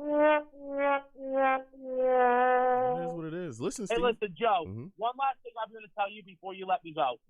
So earlier this week or earlier today, Michael Carter had an interview and spoke about Robert Saleh. Yeah. Michael Carter even said Robert Saleh brings life to football. We know that this season has not been the season we want to have. We want to be better as the years go on. But Robert Saleh is a player's coach. Players love playing for him. That is a great sign to see. I mean, I know we're going to talk about free agency and the draft, Joe, but I want to talk to you more about it when the off season happens. But you know something, Joe? I think going into 2022, the Jets are. I do see a bright direction with this team. Let's see what happens. Absolutely. All gas, no break. Let's. Absolutely, and I absolutely agree with you, Steve. Again, I want to thank Steve for calling in. We're going to keep getting to these lines. Again, 515-602-9639. 515-602-9639 is the number. Call in. We are taking all callers. Please, when you call in, be patient. We're going to get to everybody. Salutes again. Angelo, salutes to you as well. Call back if you can. But we're going to now go to my guy in North Carolina, all right? This is my guy, man. This is my guy from North Carolina. Chris Venom will come to you in a second. This is my guy from North Carolina. He knows his Jets. Listen, salutes to you, my friend. I want to thank you for calling in tonight. We're talking Zach Wilson. We're talking about the game against the Bucs. Give me your thoughts about the situation with Zach Wilson, how he played against the Bucs, and what were your thoughts about the media bashing that followed this Bucs game as well, that kind of came upon Zach Wilson? I didn't like it. I think it was in poor taste. And I would think some of the more seasoned NFL experienced players would know better. And I was very disappointed with what occurred with the cast with Bart Scott and some of those people up there, because I do watch the network and I do tune in. And I think I would expect better of our own networks to do a little bit better than the traditional beat writers. You don't expect any better of them, but our own people, you expect them to do a little better than this. Yeah. And hopefully the fans will put them on notice that you can't continue to do this. Otherwise, we're gonna cancel you. We're gonna put you off the air. And we're gonna pull the plug on our support. Yeah. Because we do have a right to do that. Yeah. The world has changed thanks to you and other providers out there who have done great work on YouTube. It's given us other options, and we've had an opportunity to see what good content is actually like, without a lot of, I guess what's the word for it, yellow journalism and that kind of thing. And I think you guys have really, really changed the game. So I think they're being put on notice that they're going to have to do better. And I'm looking forward to our future. I really like what we got going on. I'm really, really comfortable more and more with Zach Wilson. I had my concerns about him early, because I'm not used to seeing a rookie, young quarterback having to go out there and play so early. There was a time we used to watch the NFL when quarterback, I think Chad Pennington was one of the last of his generation that had to sit. Talk about it. About a year or so before he even got an opportunity to play. Mm-hmm. And, we kind of a little bit of a shock to our system to have to go through a rough, turbulent period. And a lot of people weren't used to that, seeing a rookie actually look like a rookie. And I think it's okay, though. He's turning it around. He looks tremendous. I'm really excited about the possibilities with the draft coming up to even add more talent for him. I'm already looking at some guys early. Jameson Williams, Evan Neals, the Tyler Linderbaums, mm-hmm. the Trey McBrides, mm-hmm. and there's another name that I'm going to start throwing out there to some people. He's a dark horse, but he is a really an excellent tight end. He's not traditional. He's a little bit undersized, but he's really, really good. His name is Brent Keaton from Utah. Mm-hmm. I think you're going to want to take a look at this guy. He is tremendous. Mm-hmm. He doesn't run like your typical tight end. He runs like a running back playing tight end. He's fast. He's actually throwing spin moves on people and making them look bad and basically taking it to a foot race to the end zone. That's how good this guy is. So you may hear his name mentioned. I think he's going to enter the draft. I think this is his what they call it, sophomore or senior year. So I'm expecting to enter the draft. I was looking for him last year, and I didn't see his name announced. When the picks started going off the board, I looked for him. I said, I don't know what happened to this guy. Like, he disappeared. I said, oh, okay. Found out later he went back to school. So I'm hoping he'll come out this year. And this is a cat the Jets should keep their eye on. I know they're looking for probably a more traditional tight end. Yeah. So I'm not opposed to that. Trey McBride looks really good. My man Stuckett over Ohio State, they played with my man Justin Fields. He looks good. He's long, 6'7", and he looks very impressive. But the Jets should also have their eyes on Brett Keaton from Utah. Yeah. He can function like an H-back. I can see this guy with his speed and his tools. They say he used to run track. I read his scouting report. And they say this guy used to run track. I see why he's so fast for a tight end. He's fast. Yeah. So when you look at some of the, and you're talking right now about the draft, and again, we'll get into a lot of those discussions. We've had a lot of that tonight. Yeah. I've been big on Tyler Linderbaum as well, taking him high at 5. I've had the arguments with people that want to take safeties. I'll continue to have those arguments. The second first round pick, we've talked about that. But one of the things that a lot of people are trying to discuss right now as well, that we're hearing kind of float around, is that a lot of Jets fans and even some media want to see the New York Jets trade for Calvin Ridley. A lot of people say they want to give up a second round pick. I've heard some people say they want to give up higher than a second round pick. What are your thoughts about this idea on this trade of moving some capital to get Calvin Ridley? Are you a guy that wants to see the Jets do that? I'm not too high on it. Because to me, unless he's got some years left on that contract where we don't have to worry about extending him a long-term contract, I'm not too keen on giving up draft picks for wide receivers. I'd rather draft one, have it 4 years of control, in the fifth year I think it's optional, and I'd rather go that route because I'm looking at Jameson Williams, and they say this other cat named William Wilson. I've seen a little bit of him. He kind of reminds me almost like a slightly lesser version of Elijah Moore, like the same type of wideout, very crafty and really, really good at what he does. He might be a dark horse that the Jets might want to take a look at because this kid Wilson is as good as he looks, and Jameson Williams from Alabama just looks scary. I mean, he looks fast. I've seen him on special teams. He's literally taking it to the house on special teams and making tackles on kicks and punts. This guy looks like he's really versatile and really, really talented. I think if you put Jameson Williams with his game-breaking ability, with Elijah Moore on the other side, all of a sudden, you have a very scary and dangerous wide receiver core that will change and dictate the way teams play up. They won't be able to just play up any old kind of way and just line up man. They will have to do a lot of zone. Even if they show us man looks, they're going to have to play zone against us, which will give Zach Wilson a chance to really kind of throw darts and sit back there and just, look for the openings in the defense and just throw the ball, and just do those kind of things, which we know he's very good at. Yeah. You know what I'm saying? So when you look at I'm thinking more to just draft a wide receiver rather than give up all those draft picks. I mean, with our luck, we haven't been very lucky. Yeah. Making these kind of trades, sometimes these things might backfire on us. I'd rather go on and look to the draft. Yeah. So when you look at our wide receiver core, because you talked about, lining Elijah Moore up with another guy we drafted, in your mind, is Braxton Barrios a must re-sign as well to keep around, to help that wide receiver core in certain spots and also give us a little bit of special teams help going into the future? Oh, yes, very much so. He seems to be a good fit with us. He seems to really love playing for the Jets. And I'm hearing the good news that they're already, as we speak, in negotiations. So that's a promising sign to bring this cat back. So he's versatile. And we've had guys like that before. Like, you remember Chad Bowen back in the day, who we silly let him go to the Redskins. Remember that? And then Leon Washington, Brad Smith. So we've had guys like this that been two-way guys. Even I think you might be old enough to remember Bobby Humphrey. They used to play corner.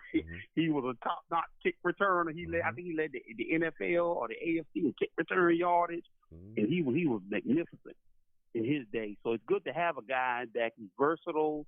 You know what I'm saying? He could do some special teams work and do it very, very well on a high level and also contribute to your offense. So I say, why not? Why, even if we had to, let's say, pay him just a little more, it's not going to be anything crazy, but just pay him a little more because I see that special teams value, that two-way value, where you can save a roster spot instead of having two different guys to do, serve in two different roles. If you have one guy that can serve in various different roles, that can kind of, save your roster spot like it did back in the day with Leon Washington and Brad Smith, under Rex Ryan. You know what I mean? Yeah. So when you look at this Jets defense, this is something as well when we continue to talk about the draft and we're continuing to talk about going forward. One of the things that we've seen is this cornerback, these two young cornerbacks in Echols and Hall, in my mind, they're playing well, man. When you look at these guys, you look at what they did against the Bucs. Oh, yeah. Do you look at them as cornerbacks of the future or do you feel like we need to continue to address the cornerback position? I think we'll have an opportunity to add on to the group we have. I think we have a solid core. I really like what the work they're doing, as you stated so well. But I think looking toward free agency, that's something to keep an eye on if we can get something done. And if not, I say if we could get Bryce Hall in the 5th round, I would think we should be able to find a good corner in the 2nd round. Looking at what Joe Douglas has done and his ability to scout and evaluate talent, I trust him. And I'm extremely confident in his ability to find us a corner early.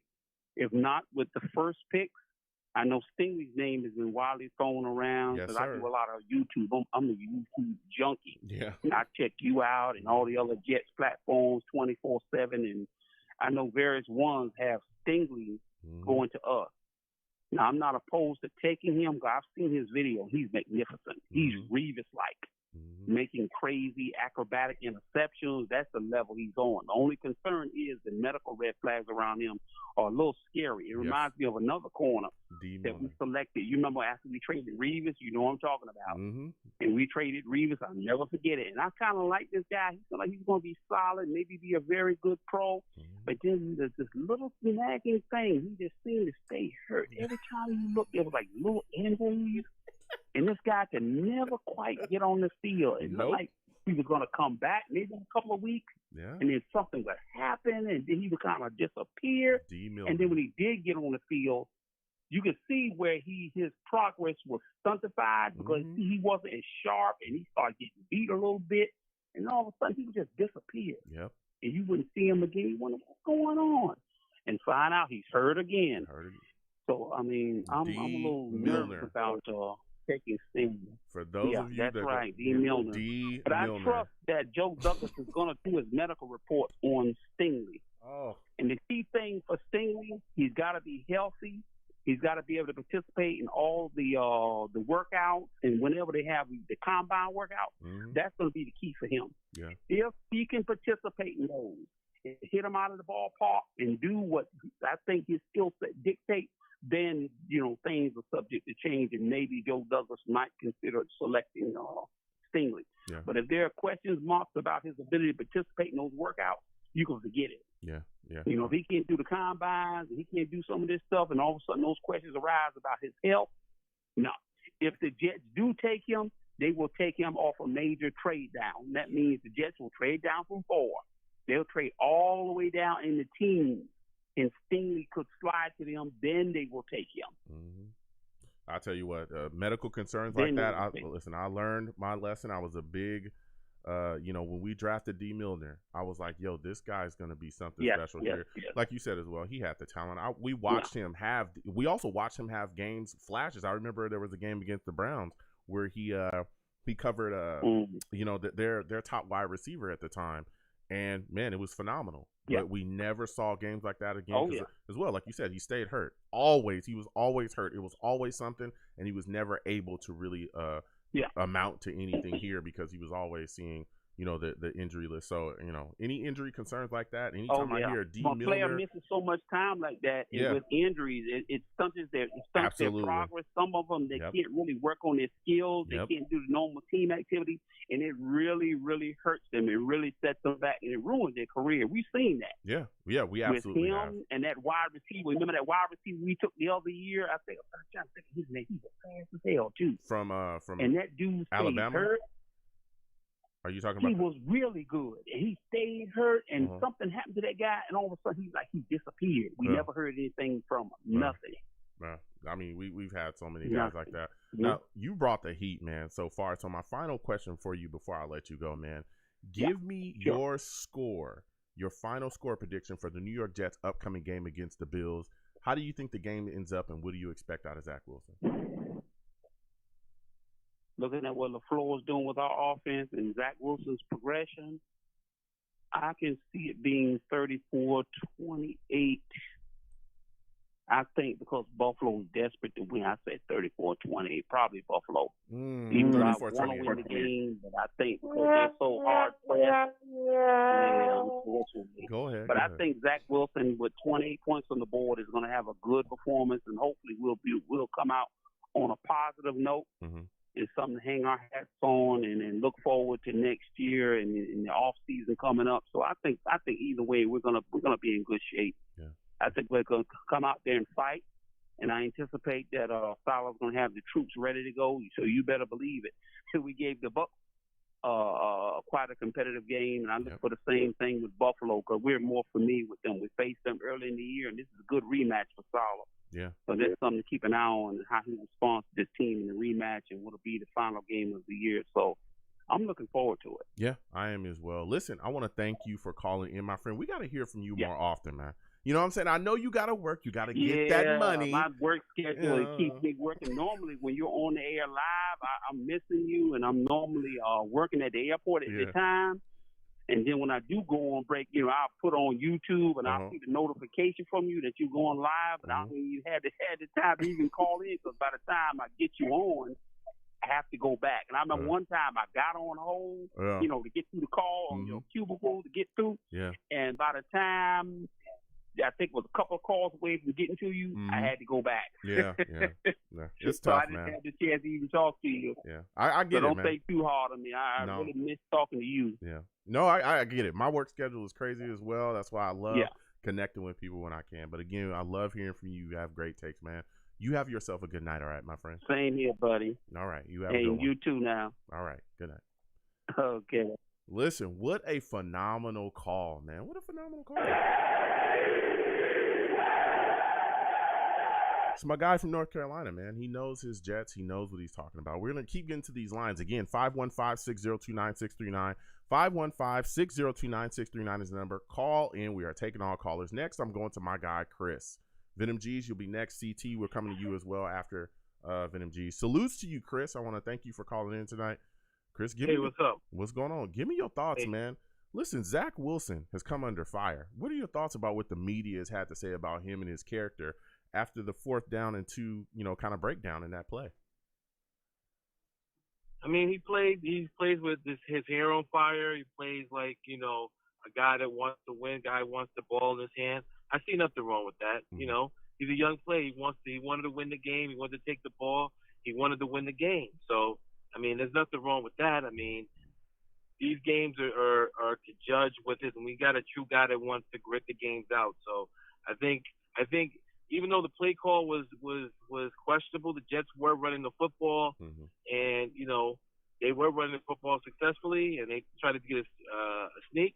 Hey, they tried it and they didn't do it. I give them credit for going for it. Yeah. I mean, it was a miscommunication. The coaches came out there and said that. I just don't understand why the media has constantly gone on and on about it and really tried to destroy this kid. But another guy that really made a lot of plays in that game, Braxton Barrios.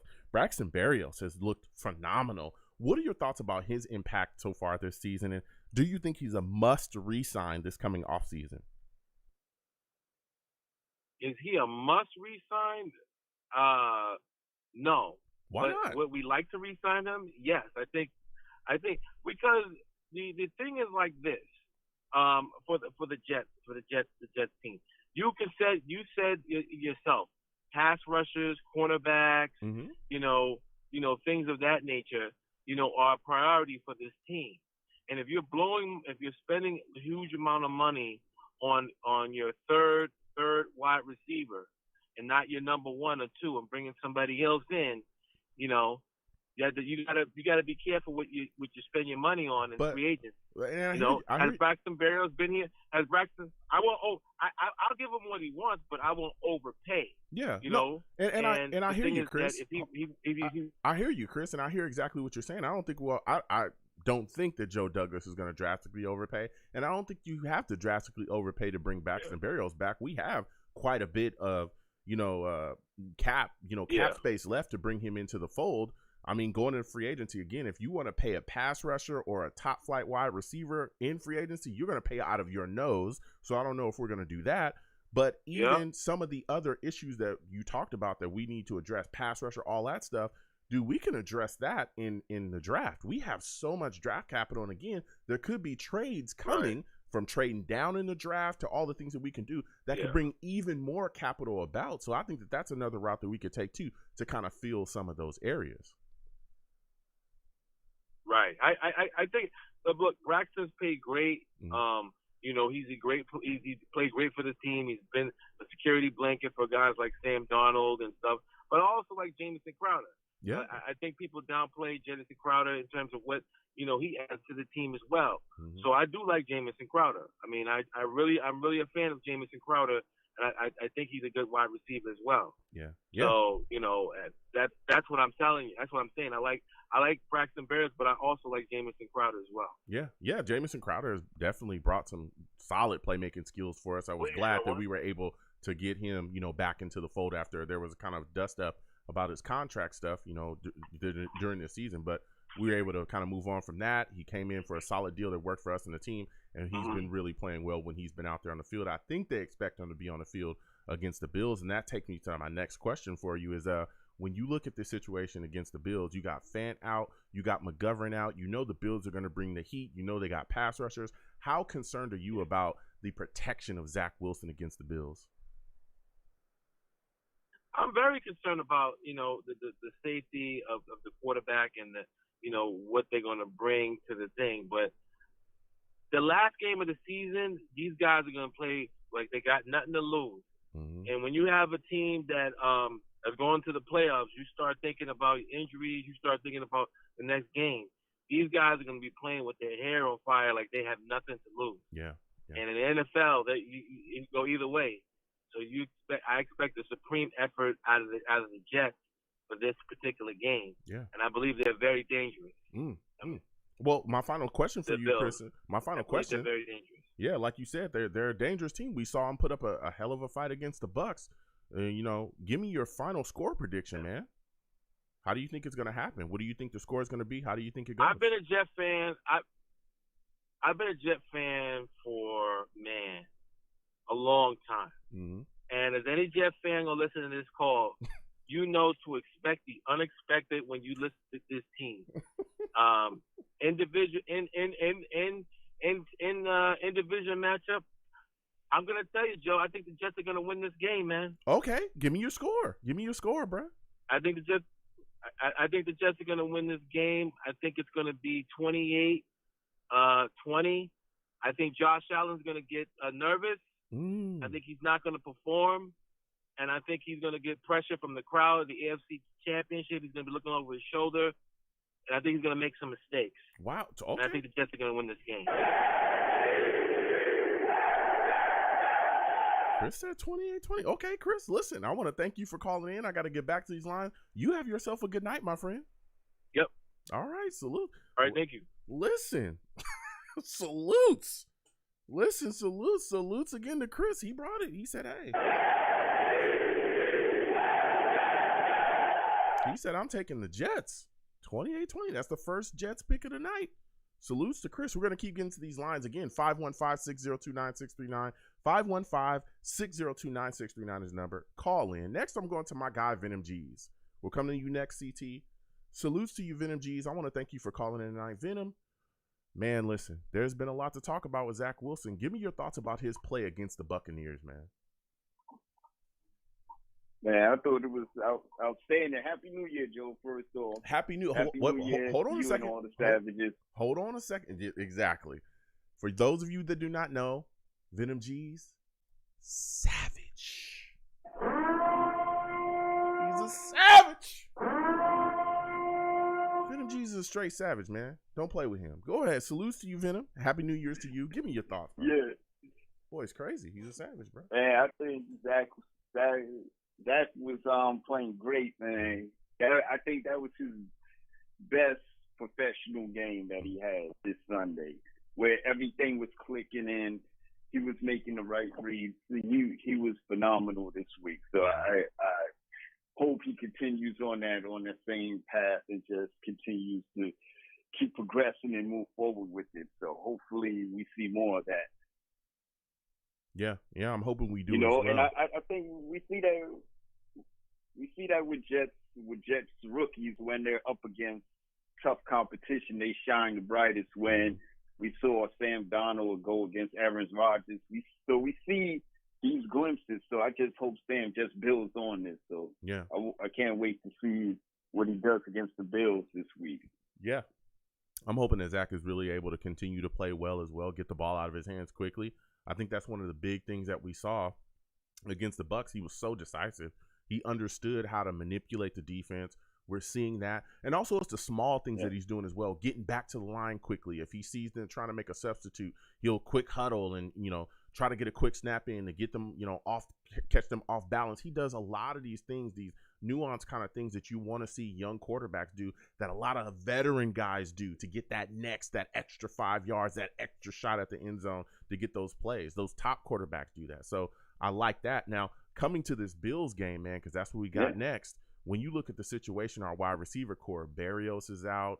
We got, Davis is out. Elijah Moore looks like he's not going to play either. We're out our top three weapons. You know what I'm saying? These guys are out. So when you look at this wide receiver core, who do you think is going to be able to step up to really give us some type of playmaking ability there? And do you think that this is the week where we see something from Denzel Mims, man? I think it's going to be. I don't know if Crowder. I don't know what he played this week. I don't know if you said he's out as well. I think he's playing, on the it's bubble. Probably going to be Crowder. He's on the bubble. He might play. He might not play. So they're not sure. If he plays, he's going to get most of the targets, and then I think from there it's going to Jeff Smith or Vincent Smith. I think Mims, he just has a lot more learning to do because he still seems confused out there. So I think they're not giving up on Mims yet. I don't think they're giving up on Mims this year. I think they're going to keep him in. Let next year be his time to shine. So I think they're going to hold on to Mims. Because they're speaking highly of him. So I'm as you know, I keep it real. You know that we've had discussions going back and forth. I'm a little worried, bro. Like I'm a little worried, and you know I love Denzel Mims. Me too. Dude, we down our top 3 wide receivers, and he still can't get on the field. He got next to nothing against the Bucs. Like he's never on the field, and it doesn't matter what he like. I don't know what's going on. Look, I know that they said earlier in the season that he didn't understand the playbook. He didn't know where he was supposed to be. Dude, it's been damn near a full season. This dude still don't know where he's supposed to be. They might be showing him the exit. Yeah, I mean, let's keep it real. They might be showing him the exit. Go ahead. I don't know. Yeah, I know. But they quit to bench him immediately. Yeah. Well, you could let Van Rotten let everybody run past him, and I'm telling you, you know, he won't get benched ever. I'm telling you. So I think is. I hope they just give him another year to try to understand the system. If not, you know, chop him. If you're going to chop him now, let him go. But, you know, I also heard everybody talk about, you know, Calvin Ridley. Go ahead. That's my final question for you. I don't think that's the right way to go. Go ahead. Yeah, I don't think that's the right way to go. I don't think that's, you know, I don't think that's for us at this point in time. And especially like you said, I'm on the same page with you. If somebody's questioning how they're feeling, and you know, we saw what Antonio did this weekend. I don't want that to be us in the next year or so. Yeah. I hope we don't have those type of mental issues. But you know, before I get out of here, Joe, I just want to talk to you about the draft. I know you said you want to go Linderbaum number 1, but I want to know what you think about this one player that on the mock draft it has everybody picking at number 7 or 8. What do you think about this kid, Nakobe Dean from Georgia? I haven't done like a ton of too much draft stuff. What position is he? What position is he right now? He's a linebacker. He's a linebacker. He's you know, if you go look at his highlights, this kid is extremely good, yo. I think if the Jets do stay, he plays pass rusher. He's extremely fast. He's a good player. So I think, you know, get a chance, just check him out. Nakobe Dean from Georgia. Well, he's a beast. He's a problem. Yeah, I've definitely heard a lot of names being thrown around, like you said, especially at that first round pick. But again, my big thing is if he's there during the trade down, if we go, you know, with Linderbaum at 5 and trade back, if he's there, I think they'll be looking for a pass rusher with the next guy. So Dean could be, if he's a guy that can rush the passer effectively, he could be, you know, a guy that we take there. You know what I'm saying? So. But we'll see, because there's so many things you can do. Again, it depends on how far down we trade down too. I think for big capital, and this is I'm just gonna throw this out here right now. You know what I'm saying? Before I let you go, I'm gonna throw this out here right now. There's a chance if we trade down far enough, the New York Jets could have enough capital to not only have 2 first round picks, but to trade back into the first round with some of the capital that we would score from trading down to get back into the first round pick, to basically have 3 first round picks from our second, utilizing our second to get back into the first round. That there's so many there, dude. The flexibility that we have with all the capital that we have has put us in a real solid position to address a lot of issues on this football team. So Nakobe Dean, and again, the draft's coming up. We'll be talking about those guys, and we'll get the research done. All that stuff will be talked about. You know what I'm saying? But he's a guy that could be in our path. He's a guy that we could be looking at. There's a bunch of other, you know, pass rushers as well that we could be looking at too, or we could go offensive line twice. That's something we could see too. A lot of people are talking about. You know, I'm just saying. I'm with it. I'm with it as well too. Yeah, I'm with it as well too. So and I just want everybody to chill on the cornerback as well. Chill on cornerback. So we don't need them right now. We good. We just need to build up this D line. I'm telling you, Joe. We just spoke about this last week. Yeah. We telling you how Tampa Bay did it. We telling you I'm telling you the secret sauce, man. You build up that D line, get some pass rushes, and we good to go. Man, keep Hall and Echols, and keep my man Pinnock at safety. Yeah, give me your final score prediction really quickly, Venom, for the game coming against the Bills. Yeah, I'm going with 29-24 Jets, man. 29-24 Jets? I think Sam's gonna. What? Yeah. I think Venom 29-24. We're gonna leave it saying we're gonna leave it saying we ain't the same old Jets, man. Okay. And then that's just a good exit before we get this roster rebuilt to show them who we're gonna be for the next year. So I think we're gonna give them a big kick in the butt. All right. And rebuild our roster and come back next year stronger. All right. Well, listen, Venom, I got to get back to these lines, man. Salutes. I want to thank you for calling in. Venom took the Jets. You have a good night, man. Yeah, you too, man. All right, Venom took the Jets. We're going to keep getting to these lines. Final caller of the night, CT. We got a couple minutes left on the show. I want to hear from him. CT, salutes. I want to thank you for calling in tonight. CT, give me your thoughts on the hate from the Jets media, Zach Wilson. Give me your thoughts about him. Give me your thoughts about them bashing him publicly. How do you feel about this, man? I think it's ridiculous. I think that, especially after the game that he had, I think that, they were pretty harsh on the kid, and especially him being a rookie.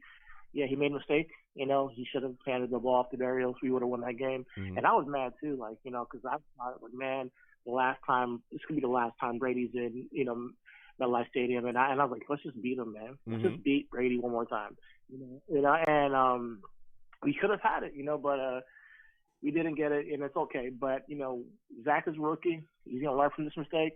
I hope the entire staff learns from this mistake, and it seems like they are. It seems like it being a big media storm about it. There's no way they're not gonna learn from this and improve from it. So with them being harsh on Zach, I think a lot of people have been harsh on Zach all year. Sometimes warranted, sometimes not, but. There's nothing to say that you can't deny that he's improved tremendously since the beginning of the season. And every single game he gets better. It seems like he gets better every single game, especially since after the injury.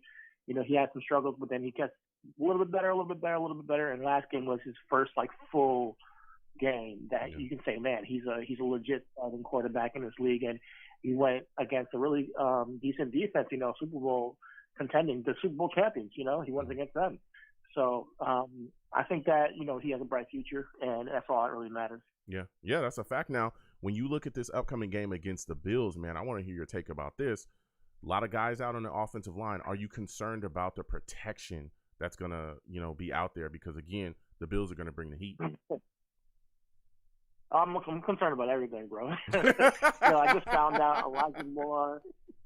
Not only the protection, man, but Elijah Moore and Barrios are out. That's a fact. Zach, if he can pull this victory off, it would be miraculous, honestly, because he has nothing. He has no offensive line, no wide receivers. Nothing. And if he can do that, then he can do something that is really special. And he would have to ball out and really play a really perfect game to win this one. And and then on the defensive side, come on, it's all up. This game is really all about that guy. Diggs, man, that slick kick Diggs. Yep. Last time he burnt us for 3 touchdowns, and I'm like, yo, if you can't contain him, and this is not just for this game, for the rest of the next 4 years, 5 years, he's gonna be in our division every single year. We got to figure out a way to contain Diggs. He's the most deadly player in our division, and I think that he's lethal. So if you can't figure out a way to contain Diggs, we're gonna lose this game. And I thought we had a shot to win it. But when I found out that Elijah Moore and Barrios are not going to make this game, I was like, yeah, it's a slim to none. It's not looking good. Yeah, listen, I hear you. So give me your final score prediction for the game, man. How do you think it ends up? Man, I was really going to go with the Jets. I really wanted to, but then I found out about the Barrios and Moore. And I got to say, it's got to be Buffalo, 30 to 21 about. Because I see Diggs, they weren't able to contain him last time. They weren't able to contain him last time, and until Bryce Hall or Echols can show me that, I know we put Dunn on him at one point. We put Guidry at him at one point. Hopefully they can stick with him with Hall this time around and see what turns out, and maybe we'll have a shot. Yes, absolutely. Listen, CT, I'm going to close it out. Listen, I want to thank you for calling in tonight. You have yourself a good night, all right, my friend? Good night, man. Take care. Happy New Year. Good one. Same to you. Happy New Year as well, man. Salutes to CT. Now, the final caller we're going to take tonight, I think this is my guy, Angelo. Angelo, you got to be quick. We closing out the show, my friend. Salutes to you, Angelo. I want to thank you for calling in tonight. I want to talk to you about this Bills game. You know, as you say, we saved the best for last. I think you were last the last time. Give me your thoughts. What do you expect out of Zach Wilson against this Bills team, man? Really quickly. I expect more momentum. You know, I expect more better plays. I expect better decisions. Now, I was listening to the show earlier, and I want to say that the mistake in the Tampa Bay game was due to the coaches. Mm-hmm. I mean, you got a rookie quarterback in there. Is he really going to make the right decision every single time? And you know what? You got to say it about the defense. Mm-hmm. And I know you're talking about the safety position in the draft, but guess how we lost that game? Tom Brady threw the ball over the safety's head. We have no safeties out there. Mm-hmm. And you know what? Robert Saleh had two timeouts. Call a timeout late in that game. You saw that the defense was exhausted running onto the field. Mm-hmm. We didn't have Tip under the gun. Tom Brady had us under the gun. Yeah. In that situation, I get it. You want to try to burn the clock out. You call a timeout. You put Tom Brady on the sideline. Let him think a little bit. I want to see momentum in this Bills game. I want to see the defense start stepping up. But I'll tell you, we got to attack the defense in the draft. And we have to attack offensive line, linebackers. I think our young corners, like you said, are the building blocks. I don't think you got to touch our cornerbacks. I think, you know, everybody's talking about Derek Stingley. I think you say that. I like and imagine how good our corners would play if we had a pass rush. We don't even have a pass rush right now. So as far as the Bills, I want to see a couple sacks, man. How about that? How about getting Josh Allen on the ground a couple times? Let's see some of that. Let's see some big game. Let's see another interception. Let's see Zach Wilson throw another couple touchdowns. And I want to see, you know, a win or a close loss. Yeah. I want to see same thing with Tampa Bay. Let's move the momentum into next year and build on the future of this franchise. That's a fact. Now, quickly, Angelo, give me your final score prediction. How do you think it ends up, man? 27-21 Bills. Ooh, 27-21 Bills. All right. I hear you. Listen, Angelo, I want to thank you for calling in, my friend. You have yourself a good night, all right? You too, buddy. Thanks. All right. Listen, Angelo calling in. Now we're about to close out the show, folks. Listen, I'm going to do my little wrap up really quickly. Look, it's going to be tough. I think, again, Zach Wilson is out there. We're missing a lot of our top targets. It's looking like Elijah Moore is not going to be playing. Hopefully, Jamison Crowder is going to be out there. Braxton Barrios is not going to be out there as well. I know that again, even Jamison Crowder himself is on the bubble, but it's looking like he's probably going to make it out there. So, you know, with the lack of targets, and then you also look at the offensive line, the issues there. No Fant. Connor McGovern's going to be out as well. There's so much questions up front, and the Bills are going to bring the heat, man. They're going to bring the heat. I am taking the Bills to beat the New York Jets 24-10. 24-10. I'm taking the Bills, man. I'm sorry. Said I was sorry, man. Hit me again, dude. It don't matter. All right. So we're going to go ahead and close out the show now. I want to thank everyone again for calling in. It was a phenomenal show. Listen, I'm the man of the people. I'm here for the people. Let me shamelessly promote my Facebook page. Everyone go on Facebook, search The Long Beach Joe Show. Like that page. Right? Like that page. My content's up there. Go ahead and give it a listen. Message me. I'll message you right back. I love going back and forth with folks about this football team. Also, leave me some feedback. I love hearing about what you folks think I do here on the Long Beach Joe Show. I'm also on Twitter as well. Okay. YoungJ000. Again, YoungJ000. Go ahead. Follow me. I'll follow you right back. You want to troll me? No issues. I'm the troll that lives under the bridge, and I will have my Vera Tucker jersey on at all times. I'm just saying, dude is like one of the best, you know, left guards in the league. One of the best offensive linemen in the league. That's all I'm saying. Fight on, you know. But he'll be down there with me as well. So if you want to troll, we'll troll you right back. Also, you can go to the show's page as well at The Long Beach Joe Show, at The Long Beach Joe Show on Twitter. All right, go ahead and follow that page. It'll follow you right back. And we'll go back and forth. You know, I love talking football with folks. I'm also on YouTube as well. Okay, that's where we live stream the show. That's where we have a lot of fun. We post a lot of content. We also game on there as well. The Long Beach Joe Jets. Long Beach Joe Jets on YouTube. Okay, Long Beach Joe Jets. Go there, subscribe, hit that notification bell so when I post content, you folks will be in the know. Give the videos a thumbs up, all right? You know what I'm saying? And again, if you want to troll me, no issues. I'll troll you right back. We can go back and forth. Hit me with a comment. I'll hit you right back, and we can go back and forth on there as well. And as always, people, when you see me in person, it is arms out, chest open, free hugs for everyone. Free hugs for everyone. I want to thank everyone for listening. No matter where you folks are from, I truly appreciate you. I appreciate everybody that listens. Without you people, I am absolutely nothing. Thank you for taking the times out of the day to listen and call into the show. You folks are the absolute best. All right. Again, Happy New Year's to everyone. Enjoy yourselves and be safe out there. You folks have a good one. Peace. 1 second, folks.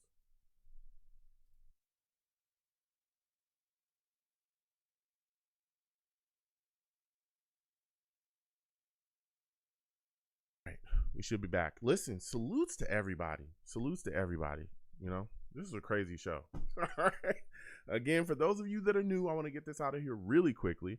For those of you that are new, we, salutes and welcome to the show. I'll get to the comments in just a second. !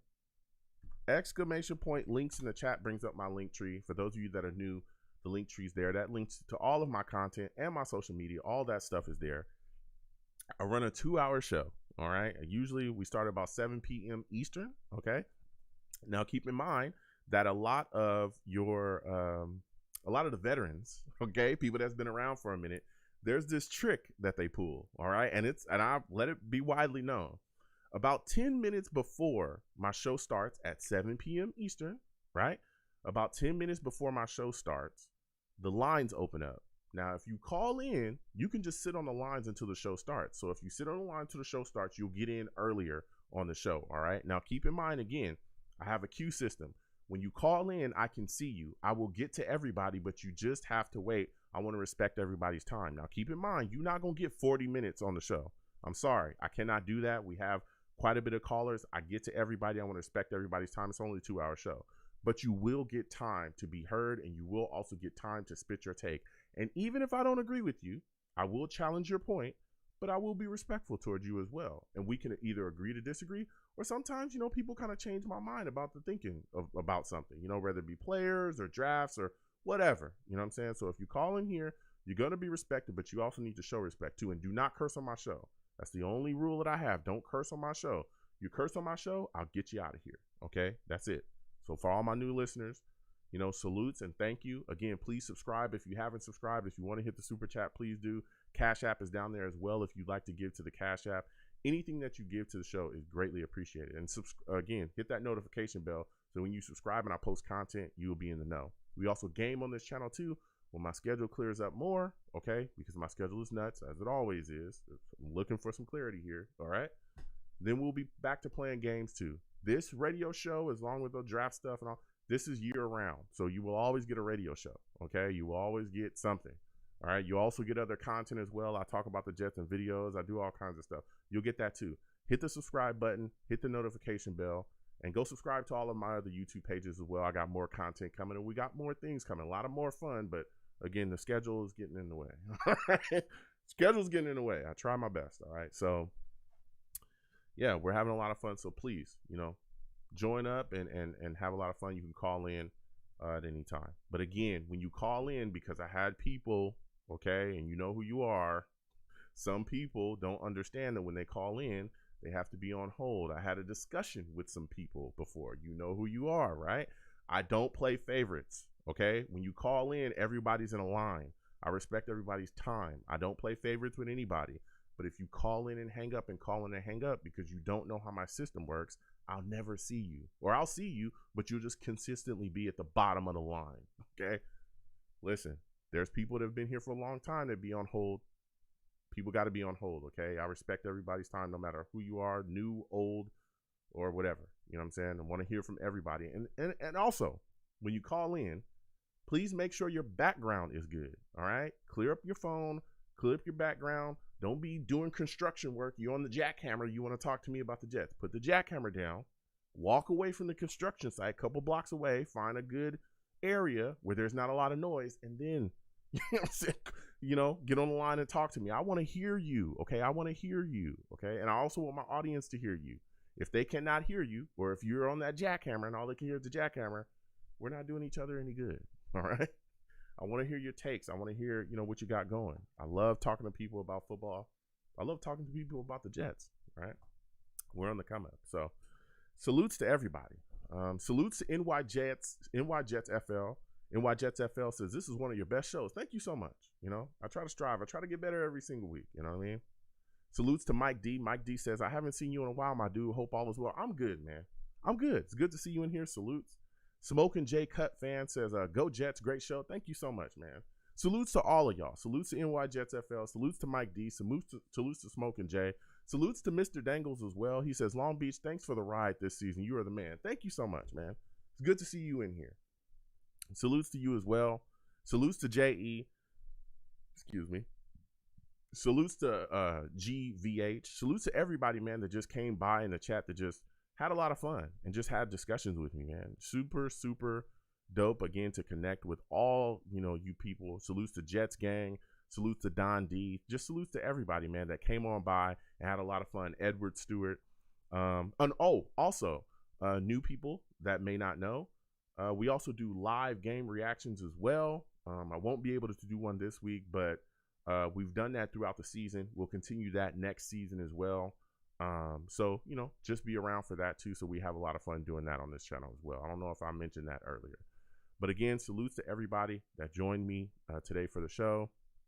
I think the next show I'm going to do is going to be Tuesday. We're going to recap the Bills game. We're going to start talking about, just different stuff with the team. So we'll be doing that. So Tuesday at 7 p.m. Eastern, keep that in mind. Salutes to Eddie DeJesus as well. Mr. Magic, salutes to you too. Salutes to Brian Seal. Good to see him in here as well, man. So Venom G's, everybody, man. Salutes to all of y'all. And again, I want to thank you folks for joining me. It's always fun to, talk football, sit down and have a lot of fun discussing football with people. And again, we'll continue a lot of stuff that we got going on. So I got to get out of here because my schedule is crazy. Okay. Got to go. All right. Listen, you folks be safe. All right. This is a new year. It's 2022, but people are still crazy. I don't know what's going on. You know what I'm saying? But people be crazy. All right. So be careful out there. Enjoy your times with your friends and your family. Sit down, watch some TV, play some games, eat some great food, and enjoy your times with your friends and your family, okay? Time just kind of keeps on moving. Things keep on slipping away. You know what I'm saying? Don't let that time get away without letting people around you know that you love them and spending those moments together. You know what I'm saying? So please be safe out there. Enjoy your times with your friends and family and have a lot of fun, all right, folks?